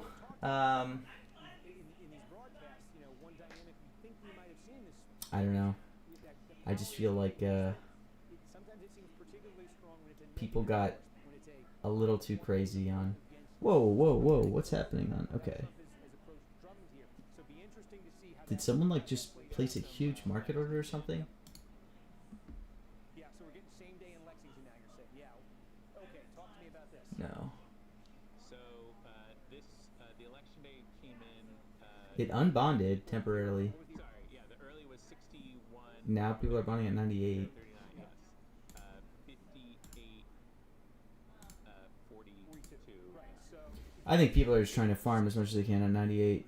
and a lot more to come, but you know, we put a benchmark here for Graham of 61. So, you know, if she continues to run at 58% the rest of the way, so, you know, this is going to come down to like 59 and round up to 60. Close, you know, to her benchmark. And again, if she's close, if she's within a point in Lexington, but she's running this far ahead of it in Horry County, which is bigger than Lexington, in terms of the share of the vote here, that nets out to her advantage. Again, yeah. We got some election day in Oconee as well. Yeah, okay, so what do we got? So that in the pre-election day vote, Norman was winning that 55-45. Oh, wow. And now it's 50-50 in the election day vote that's come in. And not even, and look, I mean, again, not even a consistent pattern here. Now the election day vote in the upstate, in this... Trump still got it, man. Right? Remember a few minutes ago we saw Pickens come in and we said Norman was doing a net 10 points better with the election day vote. Well, here he's doing a net 10 points worse, right next door, you know? And so he just, again, he needs, keep saying it, big gains relative to election day. He needs consistent gains. So, you know, right there, one kind of wipes out the other so far. 30% in statewide. Graham Speed, 8 points, 8,800 votes. Still waiting on any kind of report from Richland County. Still waiting on any kind of report from Dorchester County. Those are the two biggest counties here where we don't have any reports so far. And again, in both of them, certainly. Although you said you aren't election sharp, do you have any advice getting into playing election markets? Which would have the effect of further. I mean, if you're someone wanting to get into it, I would say I would start in the ancillary election markets. So I would focus on like the margin markets. I don't know, Jason, how big your bankroll is or your background or whatever. Like, my advice obviously is a lot different if you're trading with 100K versus if you're, you know, doing this as a hobby, which I would advise most people treat this as a hobby, obviously. And if you're trading with like, say, $500 or $100, whatever, then if that's the case, I would focus on ancillary markets. I would focus on like these margin markets. I think that's where it's going to be easier for you to find edges because the markets are less liquid, so they tend to be less efficient. I mean, we were looking at this market as the drops were coming in, and like, you know, there were times where Norman had 10% odds, but if you went into the margin market, like Norman's margin, if you summed up all the margins, it strikes, it's summed up to like 15%, which is obviously inefficient because if his true odds are 10% in a liquid, more efficient market, he obviously shouldn't sum up to 15% in the margin market to like, you know, win by more than 0%. So anyways, TLDR, I would focus in the more inefficient markets, which is going to be like the margin markets, turnout, vote totals. I think you'll probably maybe find more success there. I would also, if you can get a good model for live, I think the markets are going to tend to be more inefficient live than they are going to be, you know, before the actual election. Like, we could just see, like, huge taker orders coming in while we were, like, watching these bids live. People are just market buying blindly. They might, you know, encounter a bunch of slippage and just buy up, clear the book. So yeah, that'd be my general advice, I would say, for these types of markets. I would say, like, I'm the kind of trader where I've never really been a big bottom-up person. What I mean by that is, like, I'm not very quantitative. You know, if I were to approach elections, I'm not going to build my own model. Just like anything else I trade, I'm not the guy refining, building a model. I'm not like a subject matter expert. Most of the money I make is usually just exploiting, like, kind of like market dynamics, I guess. Yeah, that'd be my general advice. And also, I would say try to target for elections, especially because I don't get too involved generally in elections. But when I do, is when they're markets that capture a broad appeal to general users. The best example of that was Spencer Pratt, right? That was a race where Spencer Pratt was huge on TikTok. He was huge on social media. So all these people downloaded Kalshi and whatever and were getting involved because they wanted Spencer Pratt. So they were putting a bunch of money on Pratt, even though, you know, Pratt didn't really ever have a chance. So you could buy Pratt No, you know, at like 70 cents. It was pretty insane. So that'd be my general advice.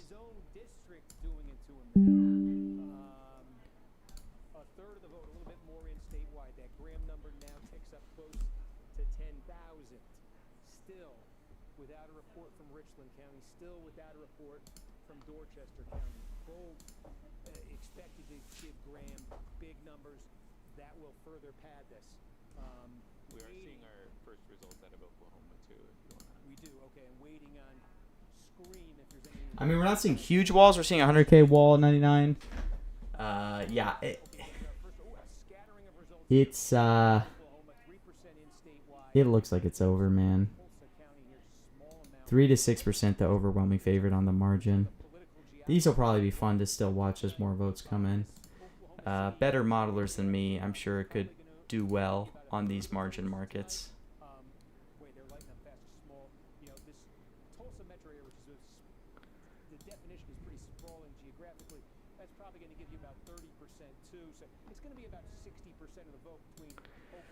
Well, ladies and gentlemen, the race is pretty much over. Congratulations to Darlene Graham. Slips, look, the rig stream was where you gotta be, man. His first stream ever, man. How are you gonna dodge the rig stream? You know, he was going hard on his research on the scram market. How did I do, dude? My stream wasn't even exciting. I didn't even have money on this, you know. But look, as a wise man like Solstice once told me, you gotta know where you have an edge. That's something I would tell you guys honestly.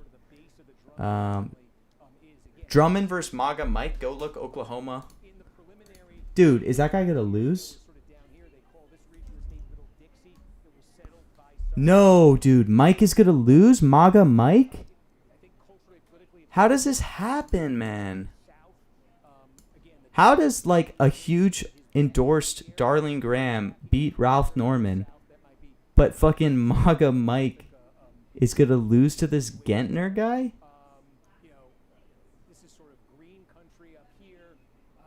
Oh, my God. All right, MAGA Mike's kind of climbing back up.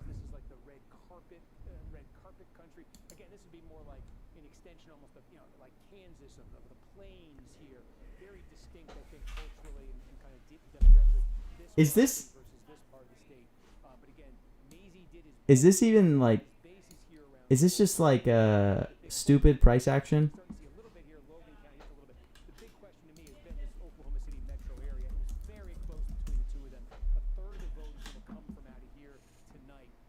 All right, we might have to switch to what's going on over here.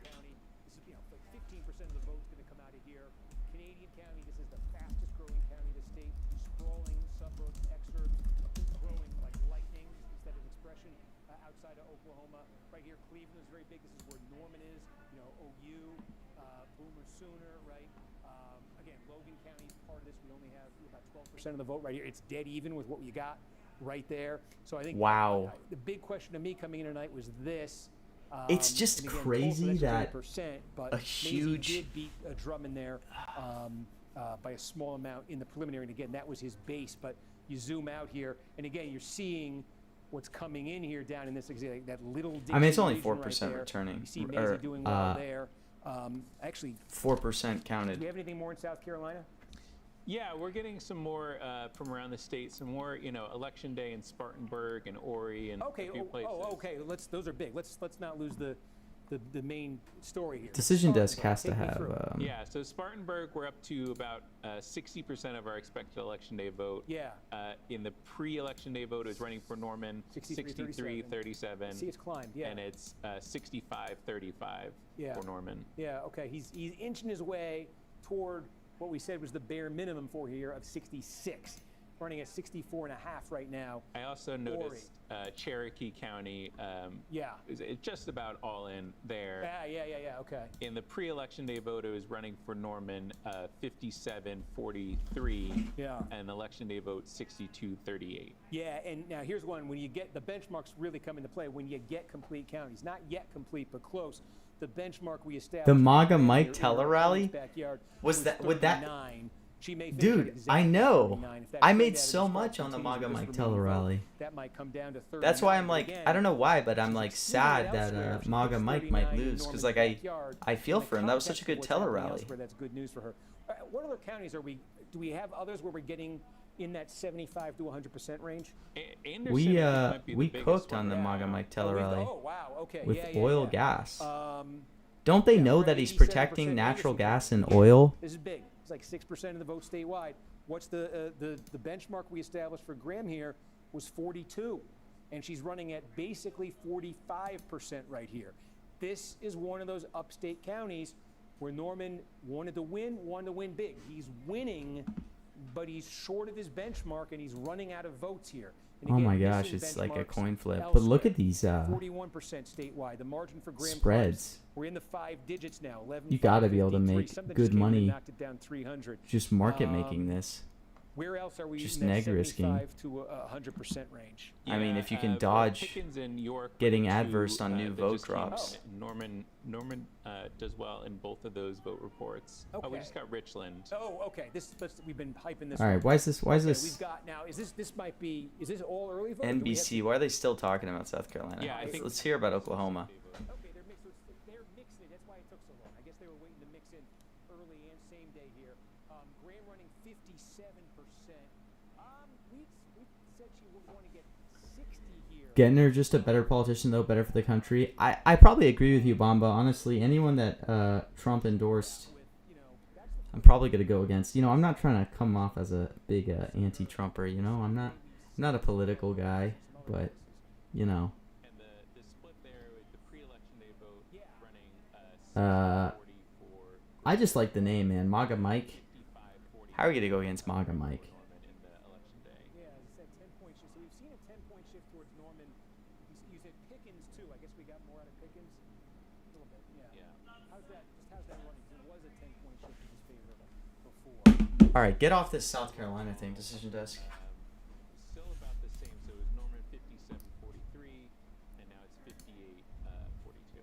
Let me ask you, and I don't mean to put you on Yeah, the spot. Gettner's now overtaken him. Being anti-Trump is the thing nowadays. Look, you want to hear the fun fact? I've actually never voted in any election, which I'm not advising people to do. It's obviously great to vote as an American. I'm just, I like to be as unbiased as possible when it comes to politics.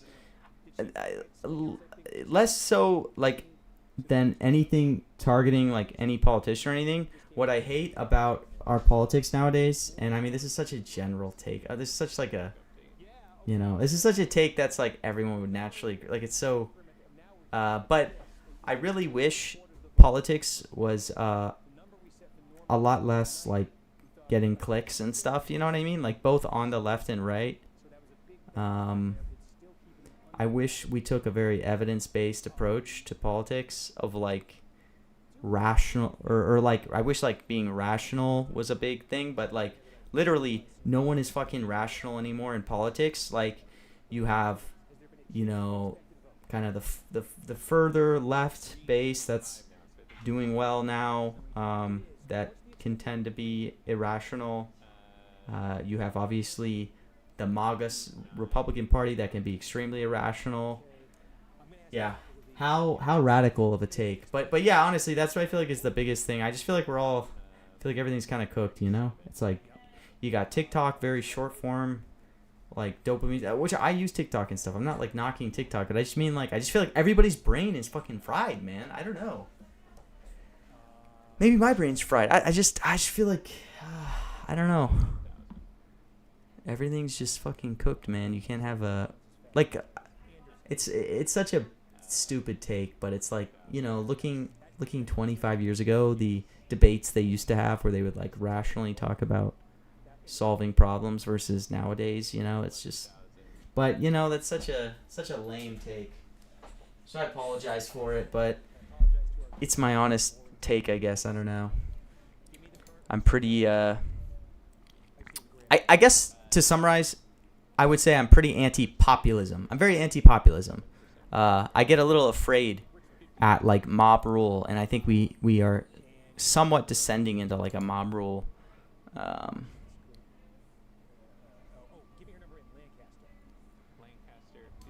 But yeah, it seems like we have right-wing populism, we have left-wing populism now. I wish we got rid of populism.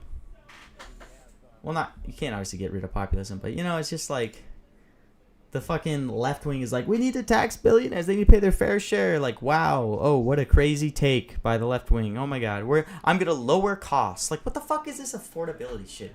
Like, I get that costs are high, but like, literally, people just politicians literally get on microphones and just say, we're gonna lower costs. Like, what the fuck does that mean?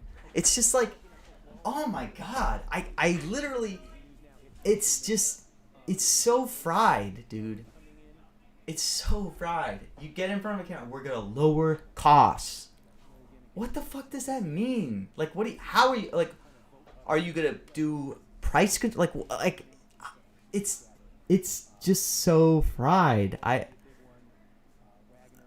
And then, like, I feel like the left has become a little bit too like anti-markets and stuff, and then I feel like the right is I mean, they're almost, I wouldn't say they're anti-markets, but they are a little too much on the deregulation side, like where we have fucking Trump coin and shit, and like I don't know, doesn't care about the working class.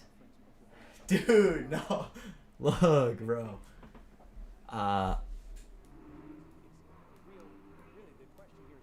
Yeah, exactly, debated. It's just like, literally, look at you vote right wing, and we're just gonna spend a fuck ton of money, like you're saying, and just increase government spending. Like the right used to be like conservatism, right? Like, oh, we're gonna balance the fucking budget, and then the left wing's the same. I mean, it's like Trump is literally spending like more money than so there's no one you can vote for, and it's just the fact that like we have so many issues. I guess we have so many issues, I think, that require someone to step up and say like, hey, this kind of sucks temporarily. Like, maybe we need to make cuts somehow to Social Security and Medicare. Like, we need to either do like a means-based thing where like either they're gonna like have to maybe lower the cap on FICA taxes, you know, because you know FICA and all that stuff's like up to like 150K. Maybe somebody needs to come up and say we're gonna increase the cap. It's just like anything that you would have to run on that's kind of hard, like, because nobody wants to run on higher taxes generally, right? And nobody wants to run on like, hey, we're gonna make cuts to benefits, but like we might need to do that, but like no one's like, the fact that like it's not the best thing to campaign on, people are just never gonna do it anymore. So I don't know. We rocking a stash? I've been letting it grow. I feel like Trump is low-key a commie simping for North Korea tariffs. His government nationally coming to. Yeah, Trump's just fucking. He's just a populist, dude. You know what I mean? Like, you view this as. I just feel like our politics nowadays is so much less like left versus right, and it's like just populism all around. Yeah, dude, count Binface. Let's go.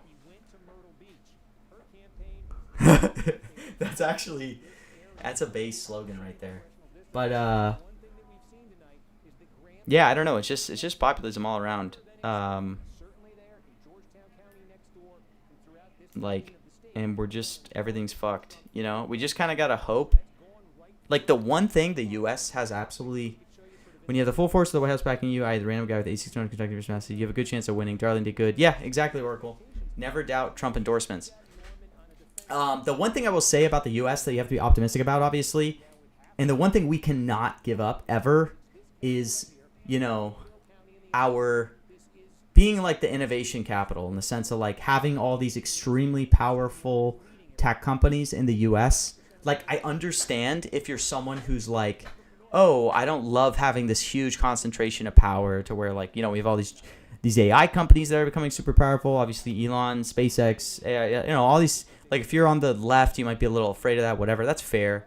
But, like, the one thing we totally cannot give up is that. Because, like, that's one way that we can, like, theoretically solve some of our problems with the deficit and stuff like that, you know? It's just, like, as long as we have, like, the best companies and innovation in the U.S., we're probably always going to do okay, you know? Because our economy is always going to be pretty strong and, like, we'll find a fucking way to survive with our spending and shit, and but if we lose that at some point, I don't know. Huge wealth, maybe 1 point skill gap between Silicon Valley and the average person. Yeah, I mean the thing is though, there's always gonna be the skill gap between, you know, humans, right? Like, because competency is a huge driver. Obviously, there's other things outside of competency that are a huge driver, like, you know, what family you're born into. If you're born into a wealthier family, you're going to have better outcomes. So stuff like that obviously exists, but also competency is also still a huge driver. So you kind of can't fully get rid of it. And obviously the great thing about capitalism is, like, while you're not going to rise to the same level maybe as some of these billionaires and whatnot, generally the life for most people improves. But, you know, people have good arguments when they talk about shit like housing, right? Where housing prices have gone fucking crazy. Outmaneuver the average person. Yeah. Yeah, I mean, stuff like AI might widen the skill gap, right? In terms of people who use it and people who don't. I mean, being on prediction markets constantly and, like, realizing that there's a counterparty for every trade, you definitely start to, like, question people's perception of the world. Like, going back to, honestly, Spencer Pratt, like, that was just the craziest hive mind market I've ever seen, where, like, people were literally just diehard, just incinerating money. The leading market, I would unlikely vote for Rubio or Ossoff, but none of these will win primary, sadly. Ossoff totally can win a primary, though. I think Rubio can, too, if he gets Trump endorsement. Yeah, I mean, a 2028 Rubio would be really interesting, right? Because, like, theoretically, Trump would lose majority of his influence by then. So, like, having an unchained Rubio would be interesting. I mean, I think he's pretty interventionist, right? He'd be, like, pretty neocon, right? I don't know. Am I wrong in my assessment of Rubio? But, yeah, I mean, he seems like a competent guy. So, obviously, he's better than anyone we have fucking now. God, dude, and just this Iran shit, man, like, that stuff just, like, I don't know, like, what are we doing? Yeah, the biggest thing I fear of, like, where this could all, like, we can do the craziest shit with, like, policy, whatever, and we'll be fine as long as we remain, like, kind of the global hegemon, where it's, like, you know, dollar is the reserve currency. All of innovation is in the U.S., all the big tech companies. But if we, like, somehow lose that in the next few years, that's where like everything would get really bad. Rubio fluent Spanish is huge. Yeah, true. I mean, the Rubio odds are really interesting because if you look at the 2028 odds, Vance saying he wants de-dollarization. Yeah, I saw that. I mean, I didn't look into it much, but like, obviously, it's just like a really stupid fucking take. Honestly, the reason I don't want Vance, by the way, is Vance is like populism, dude. Like Vance is literally gonna be the same fucking. Where he's just gonna say, just fucking bullshit, you know. But yeah, the cool thing about Rubio is, unfortunately, like JD is like totally surged in Republican odds, but JD's like 23% to be Republican nominee, and then for winning the presidency, he's pretty high. What is he? Where's the 2028 presidential market?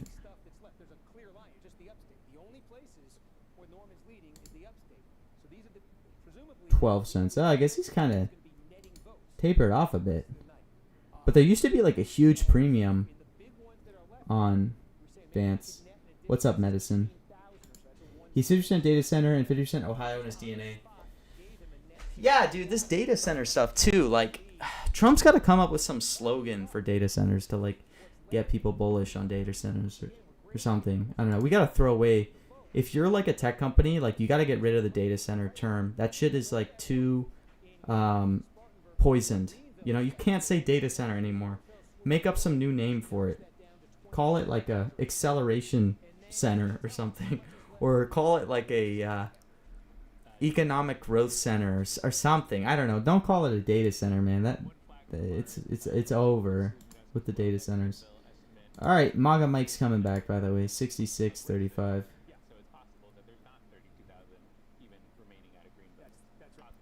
Did I have a position on South Carolina? I did not, but I should have been smart enough to go on Graham. But like we were talking about, it seems like a bloodbath for a lot of sharps. A lot of sharps were on Norman. So I guess I'm happy I sat this one out. I don't think I ever would have bet Norman, but I did consider putting money on Graham. Meanwhile, Axon gets no criticism for anything. Their PR strategy needs to be studied. Yeah, the other thing is, like, it seems like Flock has actually led to, like, pretty positive outcomes. I'm not very well read on Flock, but, like, it seemed like it's lowered crime and, like, SF, and I mean, as someone who used to live in California, I remember visiting SF, and it's like, you cannot have anything in your car if you parked it. You had to empty your entire car, because if you left anything, like a shoebox, your car window would be smashed. So if that's actually decreased 90%, like, it's probably a good trade-off to make, having cameras all around your fucking city, even though it sounds a little, I don't know, apocalyptic or too futuristic or something. I don't know.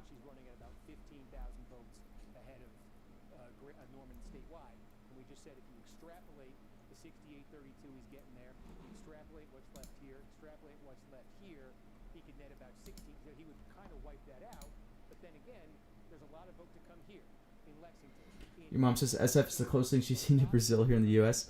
Honestly, SF gets a lot of hate, and it's kind of rightfully so for like how the city can be. But as someone who lived in right by downtown LA for like a year and a half, downtown LA is like pretty fucking crazy. You know, I mean, I live in Brooklyn now, and I will go into Manhattan occasionally. Like, New York feels unbelievably safe compared to LA. I mean, I remember times where I'd be in downtown LA and I would be like legitimately scared as a freaking, you know, man, you know, versus like my wife who's like 5'3", you know, having to walk around downtown LA.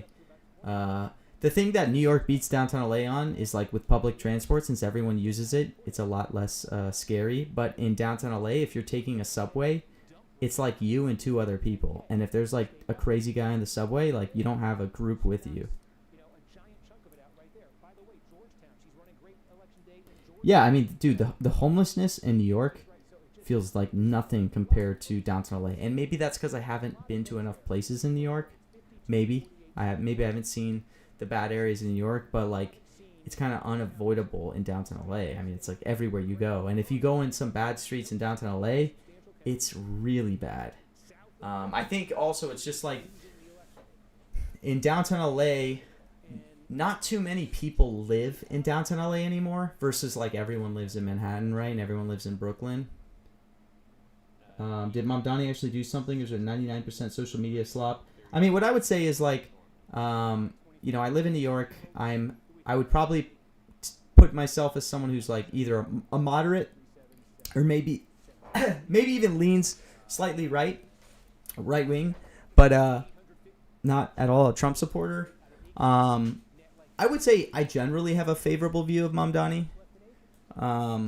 Somewhat. I just think as a mayor, like I just think he's a pretty good politician, you know, generally. But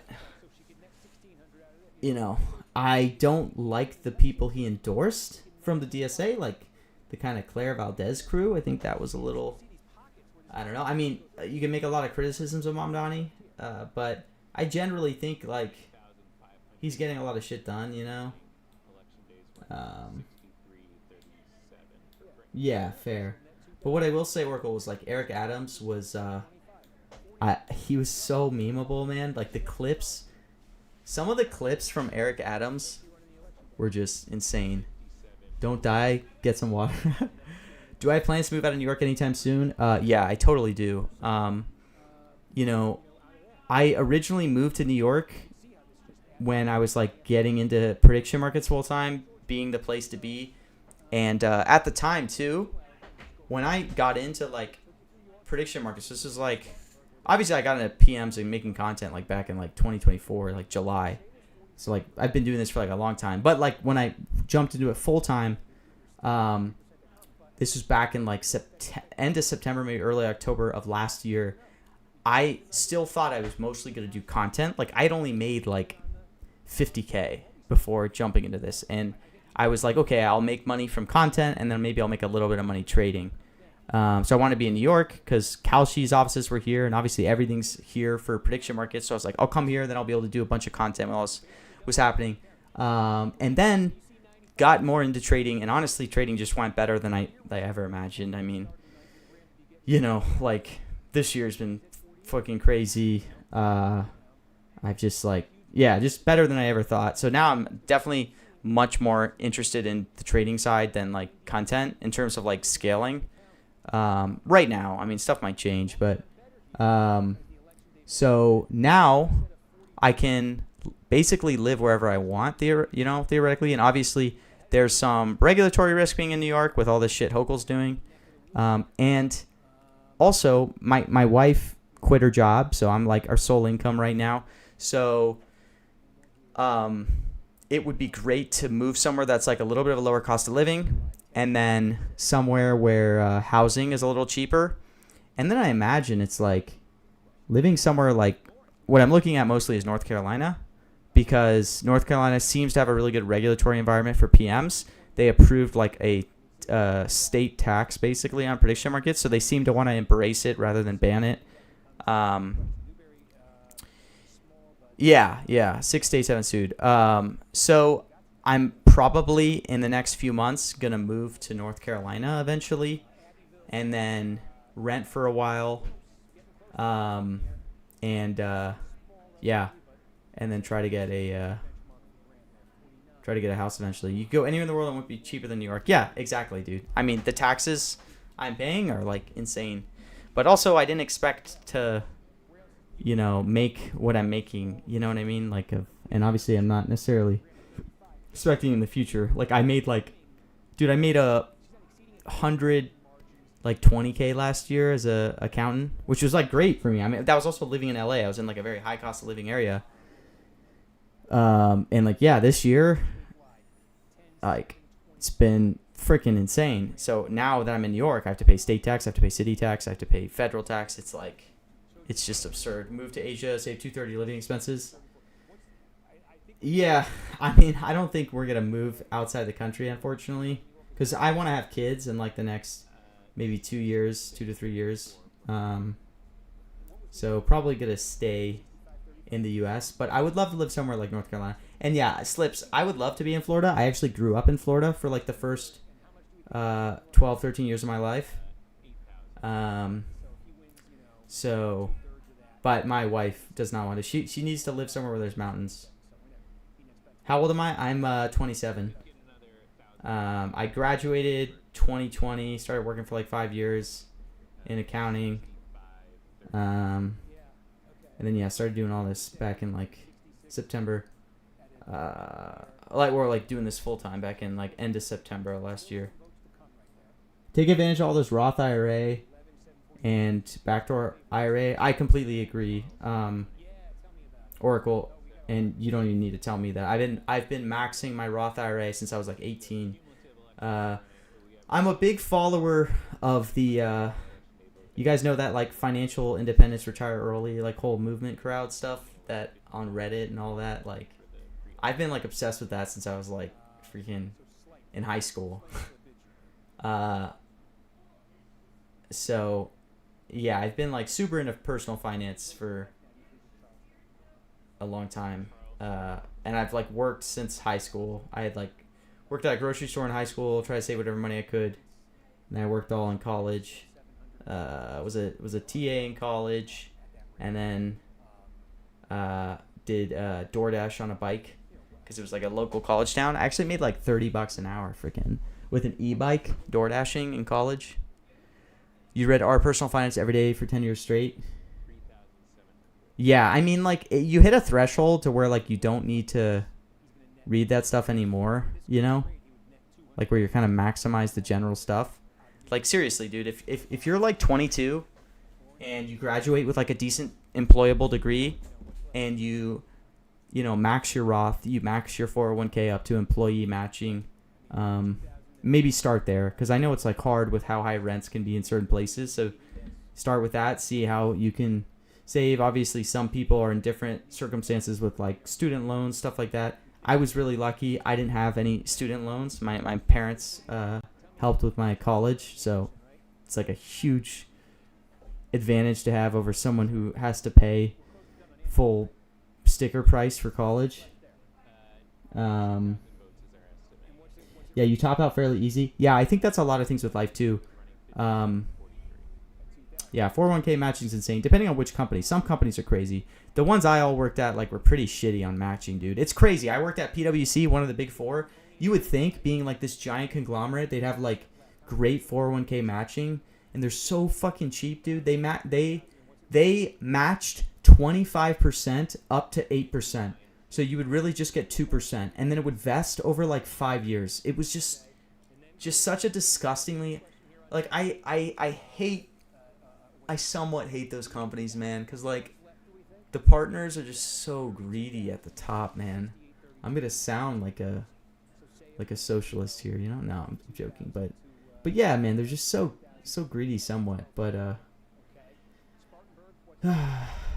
yeah, accounting's great, though, if anyone's thinking about doing accounting. Robinhood is a 3% match on the traditional IRAs, which can then just be converted to a Roth IRA, backdoor IRA. Got to do it soon. I got to do it soon, dude. I honestly stopped contributing to Roths this year because I hit, the cap. Well, I hit the cap last year. But I do need to start doing backdoor Roths. I never did a backdoor Roth, but it's probably worth it. Yeah, that's how the big fours are, dude. Dude, when I worked at PwC, I was like a grinder. I worked so many fucking hours, man. I just remember, because I was also like prepped for that. That's why I was like, this is what it's like. You gotta work insane hours. I just remember all the days I'd be up till like 3 a.m. During busy season, just staring at my computer screen. Light sleep for like weeks in a row. Goldman Sachs does all that too. Same with most GSIBs. Yeah, I know most places offer the backdoor Roth. I'm just lazy. What I am doing is I'm talking Wednesday, finally, because I did my own taxes last year, but this year I'm like, I'm not doing my taxes. Like, they're getting too complex. I'm talking to a CPA that like specializes in people with like PM, trading, betting backgrounds. So gotta take care of your health now that you're pushing 30. Dude, I take great care of my health now. I mean, I didn't for the last year. I was drinking every day. I was working a lot with all this, but that was because, like, dude, you know, when you try something as crazy as what I was doing with all this, you know, content and everything and trading, like, coming from an accounting background, like, you know, if you're gonna make a huge jump like that, like, you have to just fucking give it your all. But now that I'm like more settled, to where, like, you know, I'm a lot more settled now. I'm starting to take care of myself a lot more. I've cut my drinking habit down to like max 2 drinks a day. I'll do 1 drink a lot of times. Sometimes I'll have, I mean, rarely I won't have a drink, but like if I don't, sometimes I won't have a drink. But anyways, I cut it to 2 drinks tops. And then I've been working out consistently. I'm on a gym schedule now. And I used to eat out like shit for every meal. I'm now cooking the majority of my meals. Yeah, I'm serious, Slips. I've been going to the gym for the last 2 weeks. You might notice it. You guys wait. I'll do once I like start hitting some PRs. I'll post some videos. How much am I? Were you, dude? Slips. I was drinking a good bit the last year, man. I was probably drinking, you know, I'd say on average maybe 20 drinks a week. So not too bad, right? Like 15's the cutoff to where they're like, if you're drinking more than 15 a week, like you're pushing it. But I probably was averaging like 20 a week for like a few months in a row. What was I drinking? Yeah, true. I was never drinking liquor. I would just drink, you know, I mean, I drink on stream a lot. You know, I drink White Claws or whatever. I would end up having like probably 3 drinks a day usually. But like, again, it's not like I was getting drunk every night. I was just sipping drinks. But like, I would be very stressed. You know, I'd have a lot of money on the line with stuff, and just it became a way to like chill with stress. How many Zins a day? Oh, dude, I'm never cutting back on that. I actually don't think that. I don't think nicotine pouches are that bad for you. I mean, all things considered, I probably use 15 Zins a day, I would say. Maybe like 13 or something. But, oh, Trump just truthed. It's probably for Norman. Or, I mean, for, yeah, Graham's called. Trump's truthing about it. But yeah, like, I do a lot of Zins a day. And I mean, for that, it's like, dude, I grew up, my dad did dip. So my dad would be spitting in a dip cup all day. Still does to this day. My brother smokes cigarettes. My other brother occasionally smokes cigarettes. Then I got into vaping. All this, like, the one thing I'm happy about is I've never smoked a cigarette ever. Haven't even taken a puff. So I did used to vape a ton, and then thankfully my wife now actually is the one who got me off vaping. This was like maybe 4 years ago. Dude, MAGA Mike. I'm not even watching this race, dude. 75-25. Damn, man. I don't even know who this MAGA Mike guy is, but after watching the tele rally, I wanted him.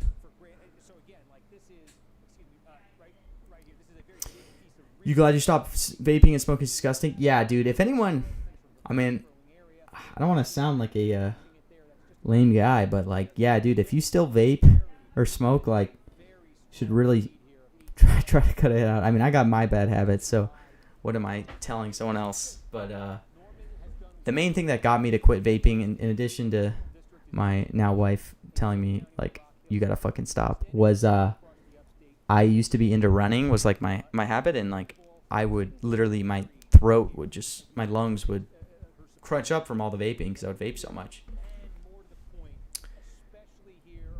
But yeah, dude, MAGA Mike, I gotta swap to this Oklahoma.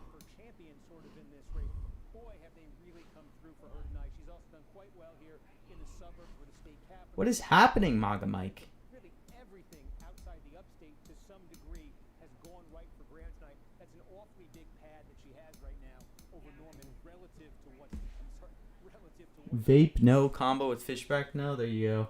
Dude, I saw that 10K fishback no position Oracle. That was sharp.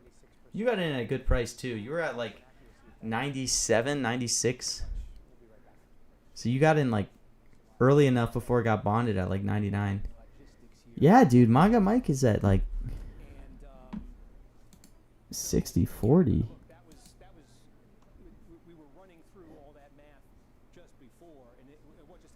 I mean, this is probably inefficient enough of a market that, like, Maybe you can actually live click on these vote drops.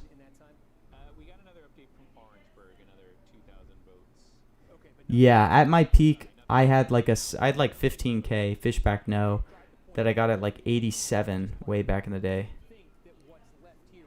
Trump's beef import from Argentina fucked up the Oklahoma race. Ranchers are voting for Drummond in rebellion.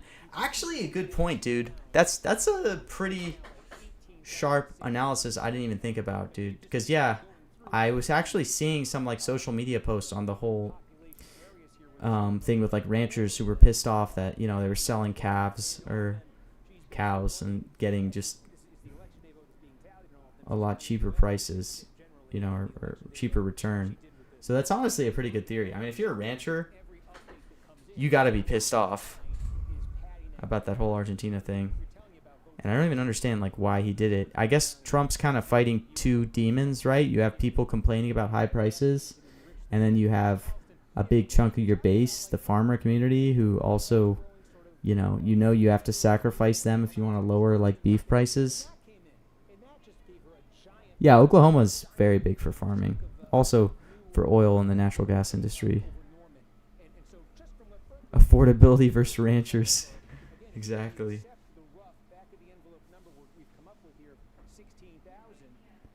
I mean, it's just crazy. Get Foster back in the stream. Look, I'll tell him, man.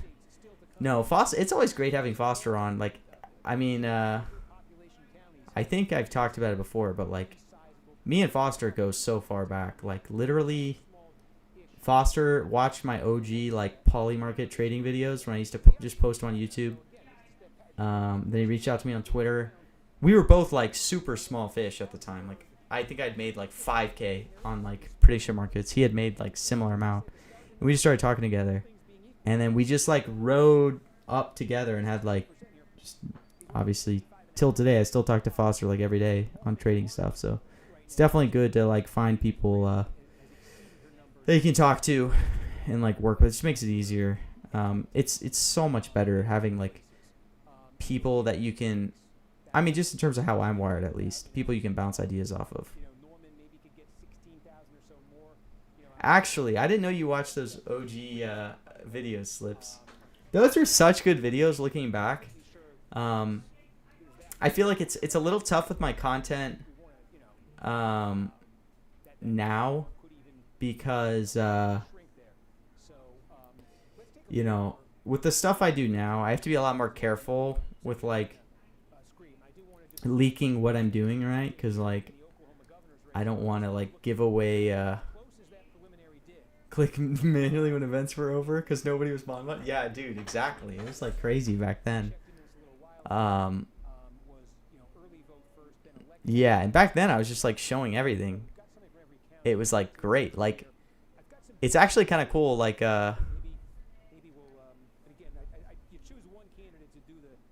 you know, yeah, I just back then, obviously, I kind of shared everything. I wasn't afraid to, like, leak anything because I was so interested in growing the content side, which was, like, sick at the time. So I just stream absolutely every day. I would even talk about research process. But then that was also because I was, like, much smaller. But then as my stream started growing, it got to the point where, like, I would just get griefed, you know? Like, if I was, like, live trading a mention, I can't get positions. Like, if someone knows I'm trying to buy something, they're just going to buy it. Yeah. So it got to the point where I would just get griefed every stream to where it just was, like, not feasible. NFL mentions still got a chance to come back. I don't think so. I think sports mentions are over. I think political mentions will stay. I mean, maybe you give it more time, maybe they'll go away. But I think for now, political mentions will stay. First video you saw was a road to 100K vid. Exactly, Dr. Slips, you know? I had no idea how it, I mean, back then, dude, I would make, like, I was making, like, I want to say 3K a week on average back in, like, the end of 2025. And I was like, this is fucking crazy. And, like, now, I mean, it's just been, yeah, I don't know. Trump mentions just getting more and more efficient. That might be all we have. To be honest, if you watch the last few Trump mentions, they were not that efficient. I actually think they're in a really good spot right now, because I think most of the big sharps don't waste time on Trump mentions anymore. I mean, maybe I'm kind of leaking to where like more people are gonna do Trump mentions now, but like to be honest, the last few Trump mentions were really fucking good. The last like 4 or 5. Whoever's the Fed chair in 25 will very possibly have a prediction markets background from the 20s. No joke. Yeah, MAGA Mike is coming back, dude. MAGA Mike at 60-40. You love to see it. I love me some MAGA Mike. I don't know anything about this Genner. I don't know anything about either of these candidates, you know? The rally was pretty solid, though. The prices were accurate. I don't think they all were. I think the rally last Friday was actually very inefficient on some strikes. Like, I think the OG glasses, dude,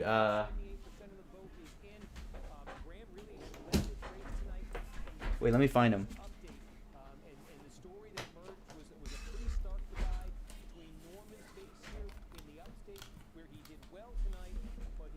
Oh my god, I can't see shit out of these glasses. But these are the ones. These are the glasses. These are the OG stream glasses. Affordable on Graham Telerally. The Friday rally, Medicine I thought was very inefficient. In the sense that the main strikes I really liked were Fraud No and Cheat No. And I think there was some bot that was like providing crazy liquidity. These are the ones, Dr. Slips. You know, these glasses are like $4. I like bought them in some random store at the time. You know, the reason I wore them obviously back then was I wanted to keep my freaking face anonymous. Because like I was working at like a PE firm. Just, wow, great strikes? What are you saying, Nick? You're saying the Friday strikes? Or the glasses?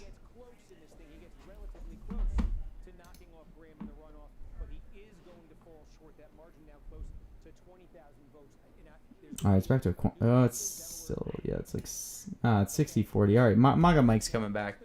But, yeah, I wore those glasses, obviously, to try to keep my identity anonymous.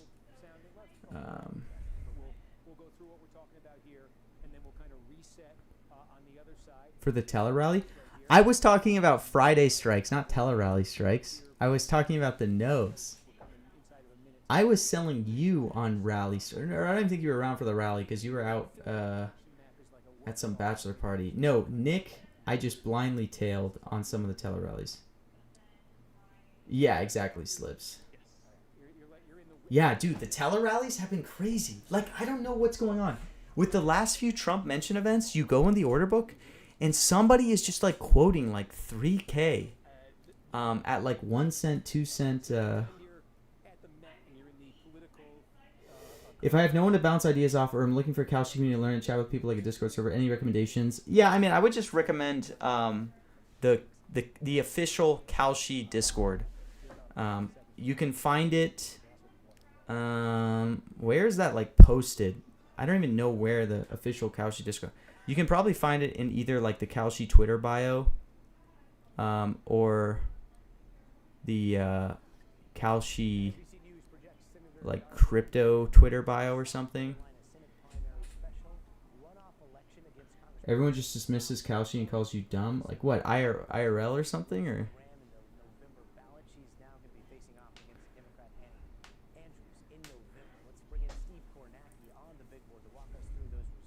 Does talking to people actually help you? I still do everything myself. Dude, it just depends. if you're more of an independent person, then just do it all yourself. But I really value getting feedback and bouncing off ideas with people, and then also doing this like full time, where like I'm kind of alone in my office. You know, it's like I need to. It helps to socialize every day. So like having people I can just like randomly talk to is good. So it's kind of a combination of both those things. But yeah, I think having people you can talk to is really, really good. Personally, it's literally helped me miles. Man, I think there's just like enough liquidity to where like it's good to talk to people. Because if you have a good play, maybe you want to put like a few $1,000s on it. But if you talk to people and they all agree, there's probably like 10 to 20K in open liquidity usually. So yeah, I'm a big proponent.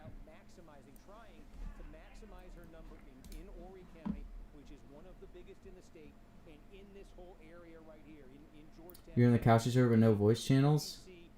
Yeah, I mean, I guess like if you wanted a voice chat, you'll probably have to like talk to people specifically from the Discord, maybe that you talk to often or something. Try to make friends somehow, or maybe even Twitter. There's like a good community on Twitter, like PM traders.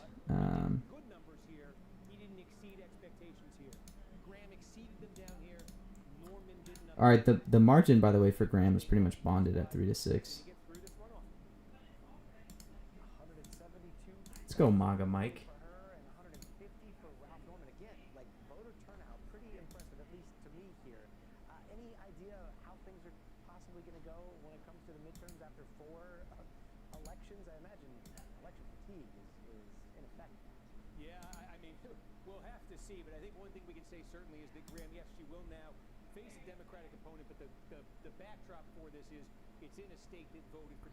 I agree, Teddy. I don't understand, like, it's literally, the race is called. Why are these people talking about South Carolina?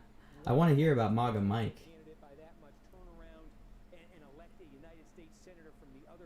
I mean, it's a tight race.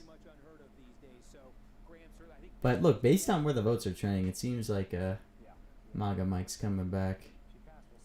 I don't know how efficient these odds are either. I mean, it looks like there hasn't been that much volume. I mean, let's see, like 220K 1 hour volume. I guess 500K in 1 hour volume. So it's actually getting decent volume. So my spreadsheet, my much ballyhooed spreadsheet, I can work out.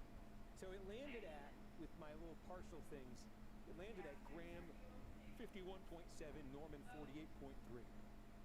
So we'll see when that is fully complete. I wanted to check. We did get another Greenville update.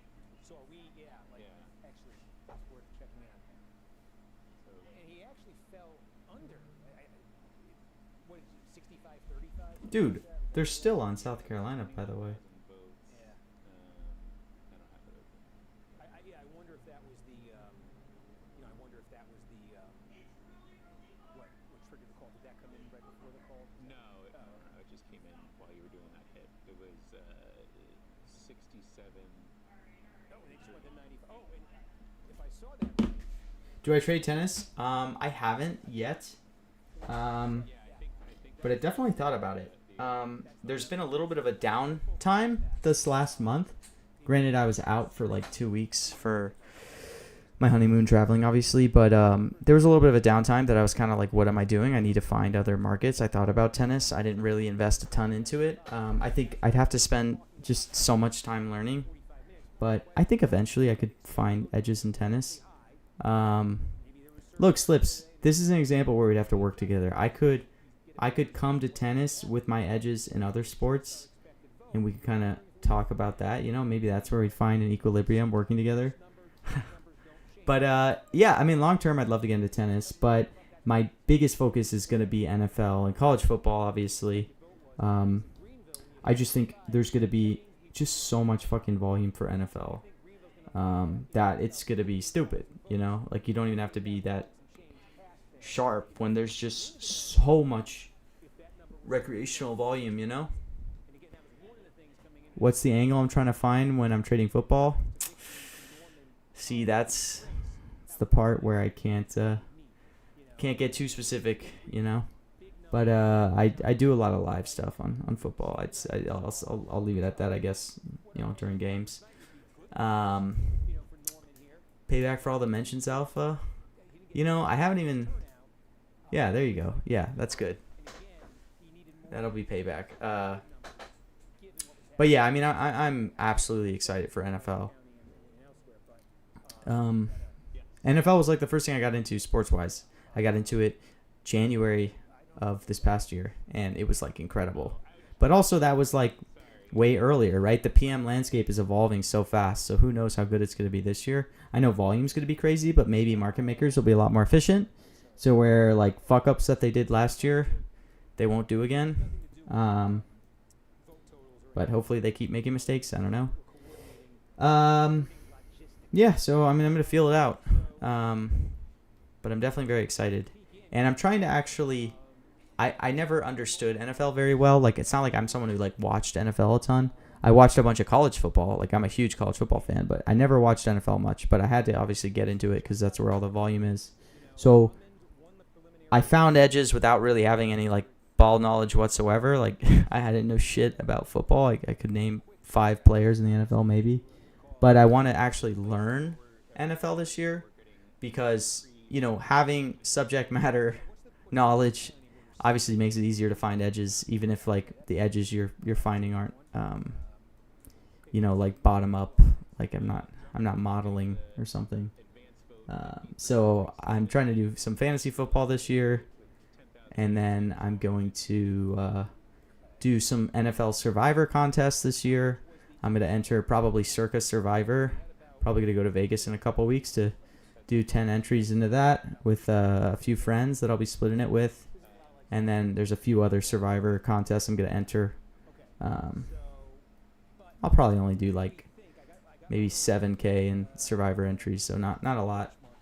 Was arbitrage a big part of your profit? Definitely in the beginning, yeah. I did a lot of arbitrage. Even now, I still look for a lot of arb stuff. Whenever I can hedge my positions, I do.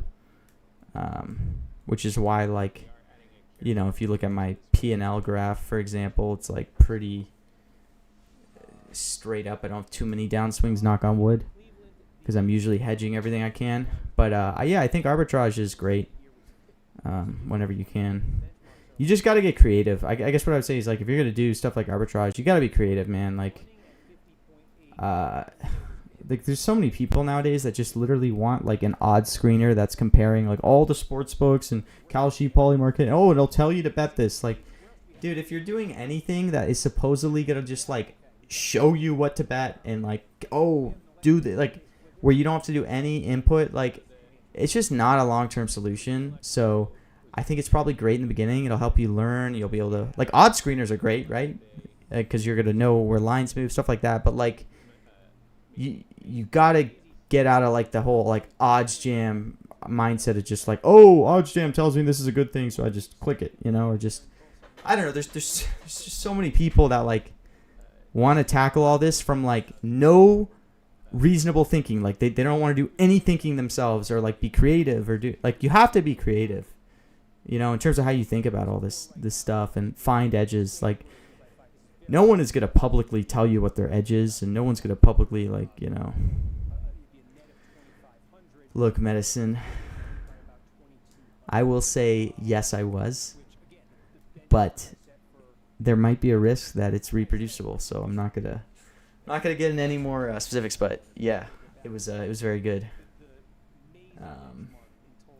It's very, very good.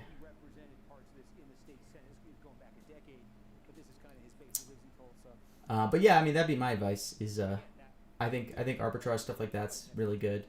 And honestly, the main reason I think, like, yes, exactly to what Dr. Slips is saying. Helps when you're starting out to know you actually have an edge. I think that's the most important thing.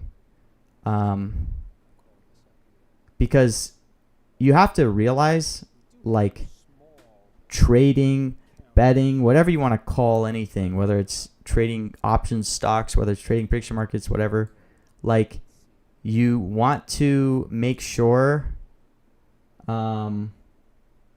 you're not doing it for emotion or for joy. You know what I mean? Like that's why I think doing ARBs is so good, because it's like you don't feel anything. You're just ARBing 2 lines. You know you found an efficiency and you make a few bucks.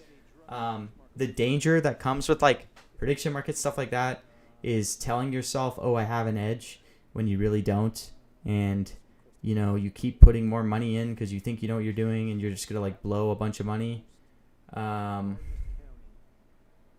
know, so yeah, that's why I definitely agree with Dr. Slips's opinion. And I also think if you're starting out and you're truly trying to do this to make money, then you should start with like a super, super small amount of money, because you got to remember, it's really fucking hard to make money on prediction markets. It's really hard to make money. It's really hard to make money trading anything. You know what I mean? Like being an active trader, better, whatever, is like really low probability of success.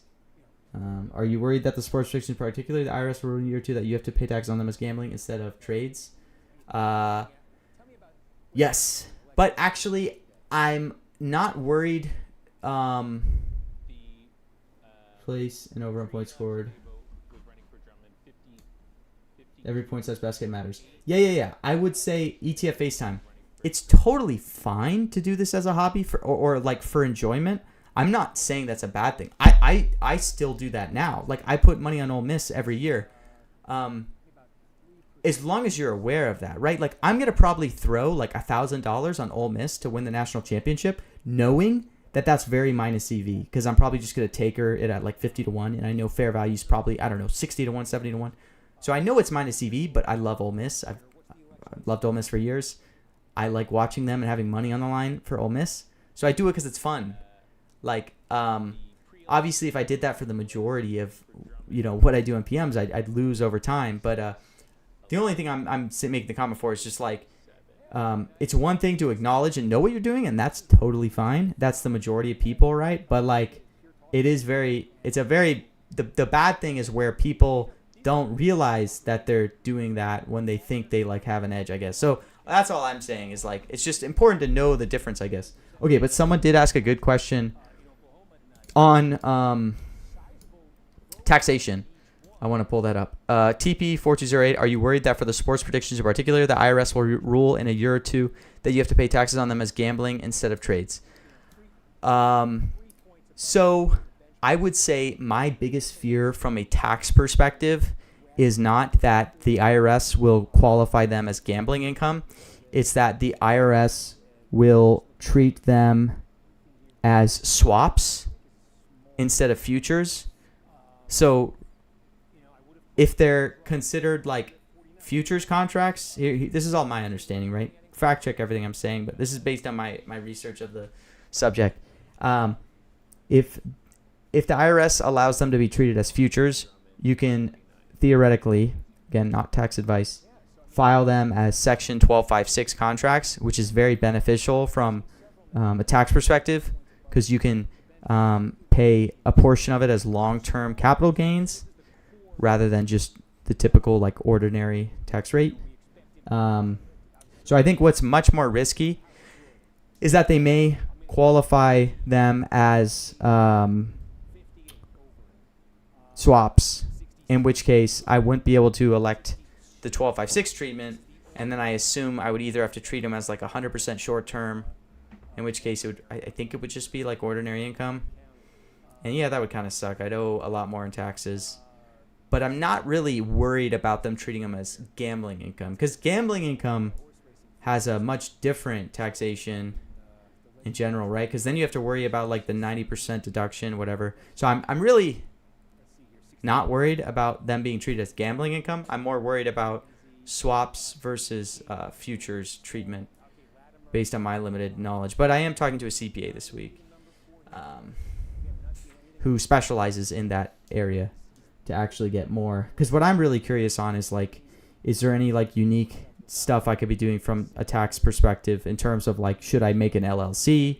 Should I don't know, right? Like, I just file a personal tax return and freaking just eat the cost and everything. I just get, just wrecked. Get unbelievably wrecked.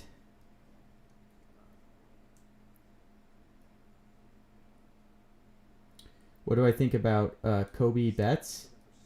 I think he's fucking crushing.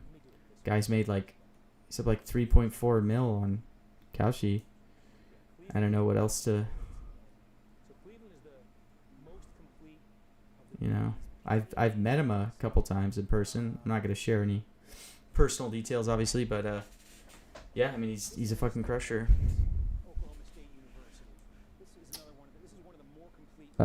You were more worried about the 9% coming later, but the swap's a good point. Yeah, I don't think I don't really think they can make the whole gambling argument because of the CFTC because of it being like a CFTC registered exchange. I think it would be really weird for them to treat it as gambling income. But again, I am an ex CPA. I'm not an active CPA, but I didn't work in tax, so obviously not at all my specialty or forte. But I don't think, based on what I've read, I don't think the probability of this being treated as gambling income is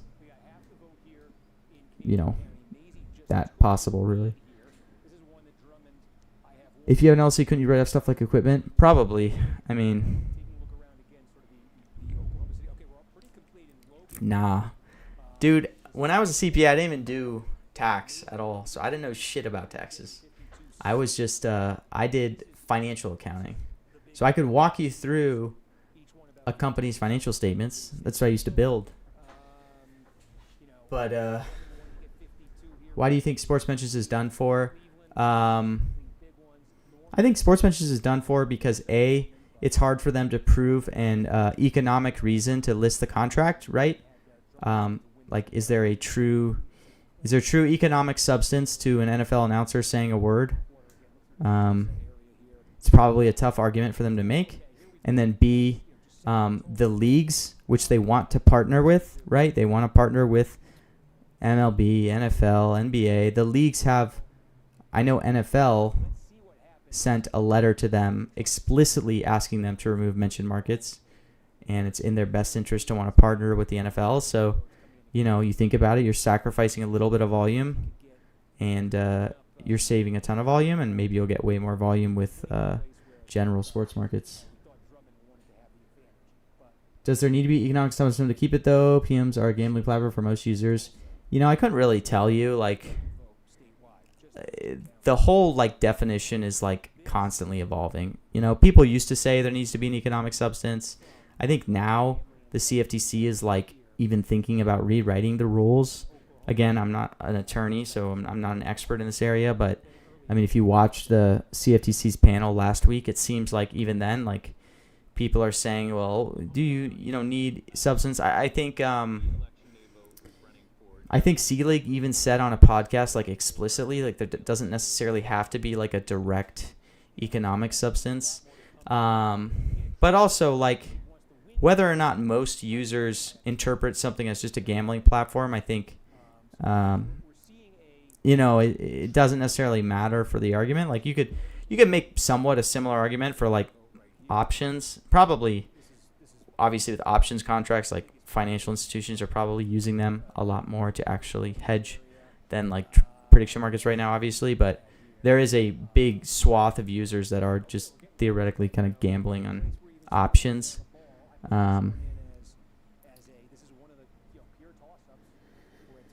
Yeah, well, I don't know if it's they have nothing better to do. I think obviously there's financial interest, right? It's like taxi drivers wanting to shut down Uber, stuff like that, Do you find it's non-viable to complete on play reactions to the edge sports market having instant feeds?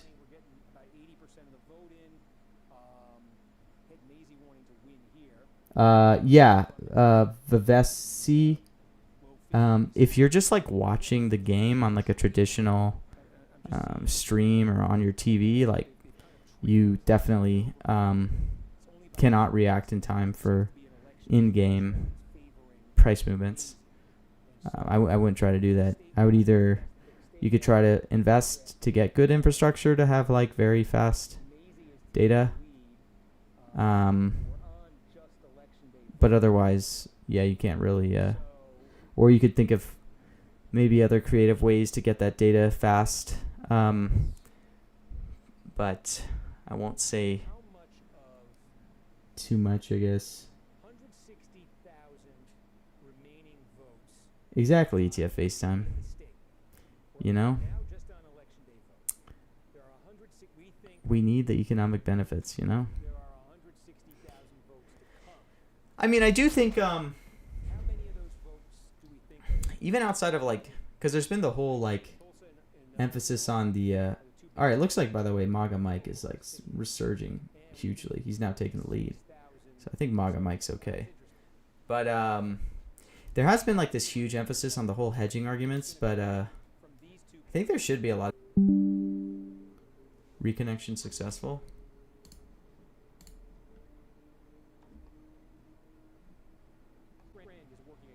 Is it back? I don't know what's going on. I still have good Wi-Fi. All right, we're back. I think we've gotten more Tulsa. What's the election day vote breaking at in Tulsa? Currently, it looks That was close. That was something with OBS. Maisie 52. All right, Maisie 85 now. Yeah, right. Okay, that's right. We've gone MAGA Mike's got this. 5 points. So right. Close to a third in Tulsa. And there's Well, that was scary for anyone that was bonding I'm looking for MAGA Mike. separation from Guy sat at like 90%. He's probably gonna win it by like a pretty slim margin.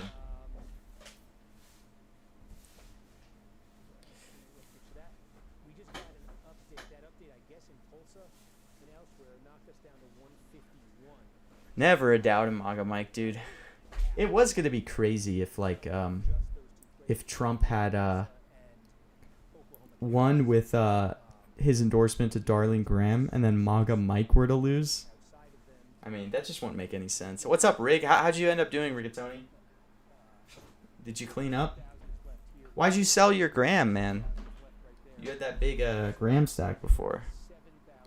What's the final P&L? In Canadian County, we think about 6,000 is left right next door to Tulsa. In Wagner County, so the immediate metro area. You crushed? Let's go. About 5,000 is left down here in Comanche County where Lawton is. And we think How much is crushed? You make like 10K? is left in, how much is left in,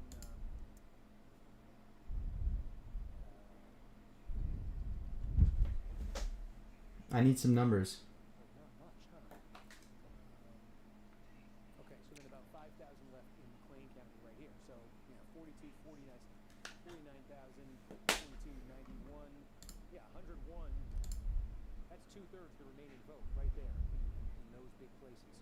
And in all of them right Bang. those 6 big places, right? Just go through it. 7K in a click Leading 50 plus whatever you made. in Wagner County. W, Rigatoni. It's 52-48, and the Maisie Now you know what it's like, Rigatoni, trying to trade and stream. in Tulsa, I'm going through the 6 biggies. You see what the world's like. But look, Again, the Maisie target here would probably be 52. He's doing a little bit better with the election. you slayed on a first stream. County. Drummond's at 51.9. I think his target here is 52. In Canadian County, I think Drummond's target is 52. He's running. There's a place where he's running. There's a big place where Drummond's missing right now, and I think it might be getting a little bit worse as the election day vote comes in. McLean County, the Graham less than 5. number here is 56, running south of that there. And then in Comanche County, the Maisie number here would be 53. He's at 51. So the most interesting. Well, good shit, Riga. You're going to be, I expect you back to That's Maisie. profitable I think benchmarks for the by end of August. vote running 6 days left. We pull it up. Let's I'm going to check the Rigatoni profile. It's probably not updated. we got a little bit more. It's not updated yet. Is that right? Yeah,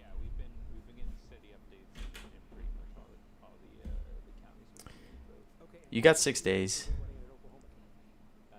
50-50.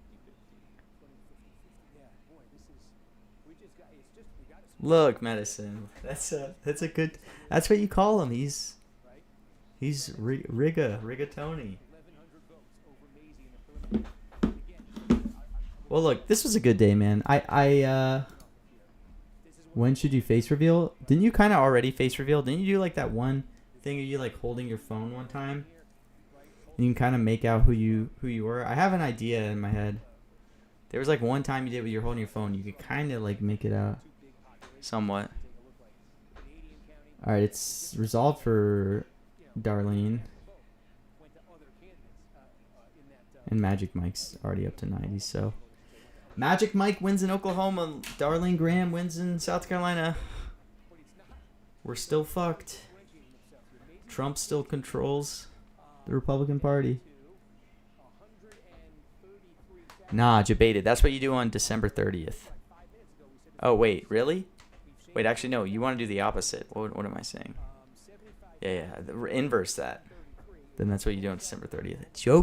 Joking. Well, ladies and gentlemen, we're probably going to call it there now that all the races are called.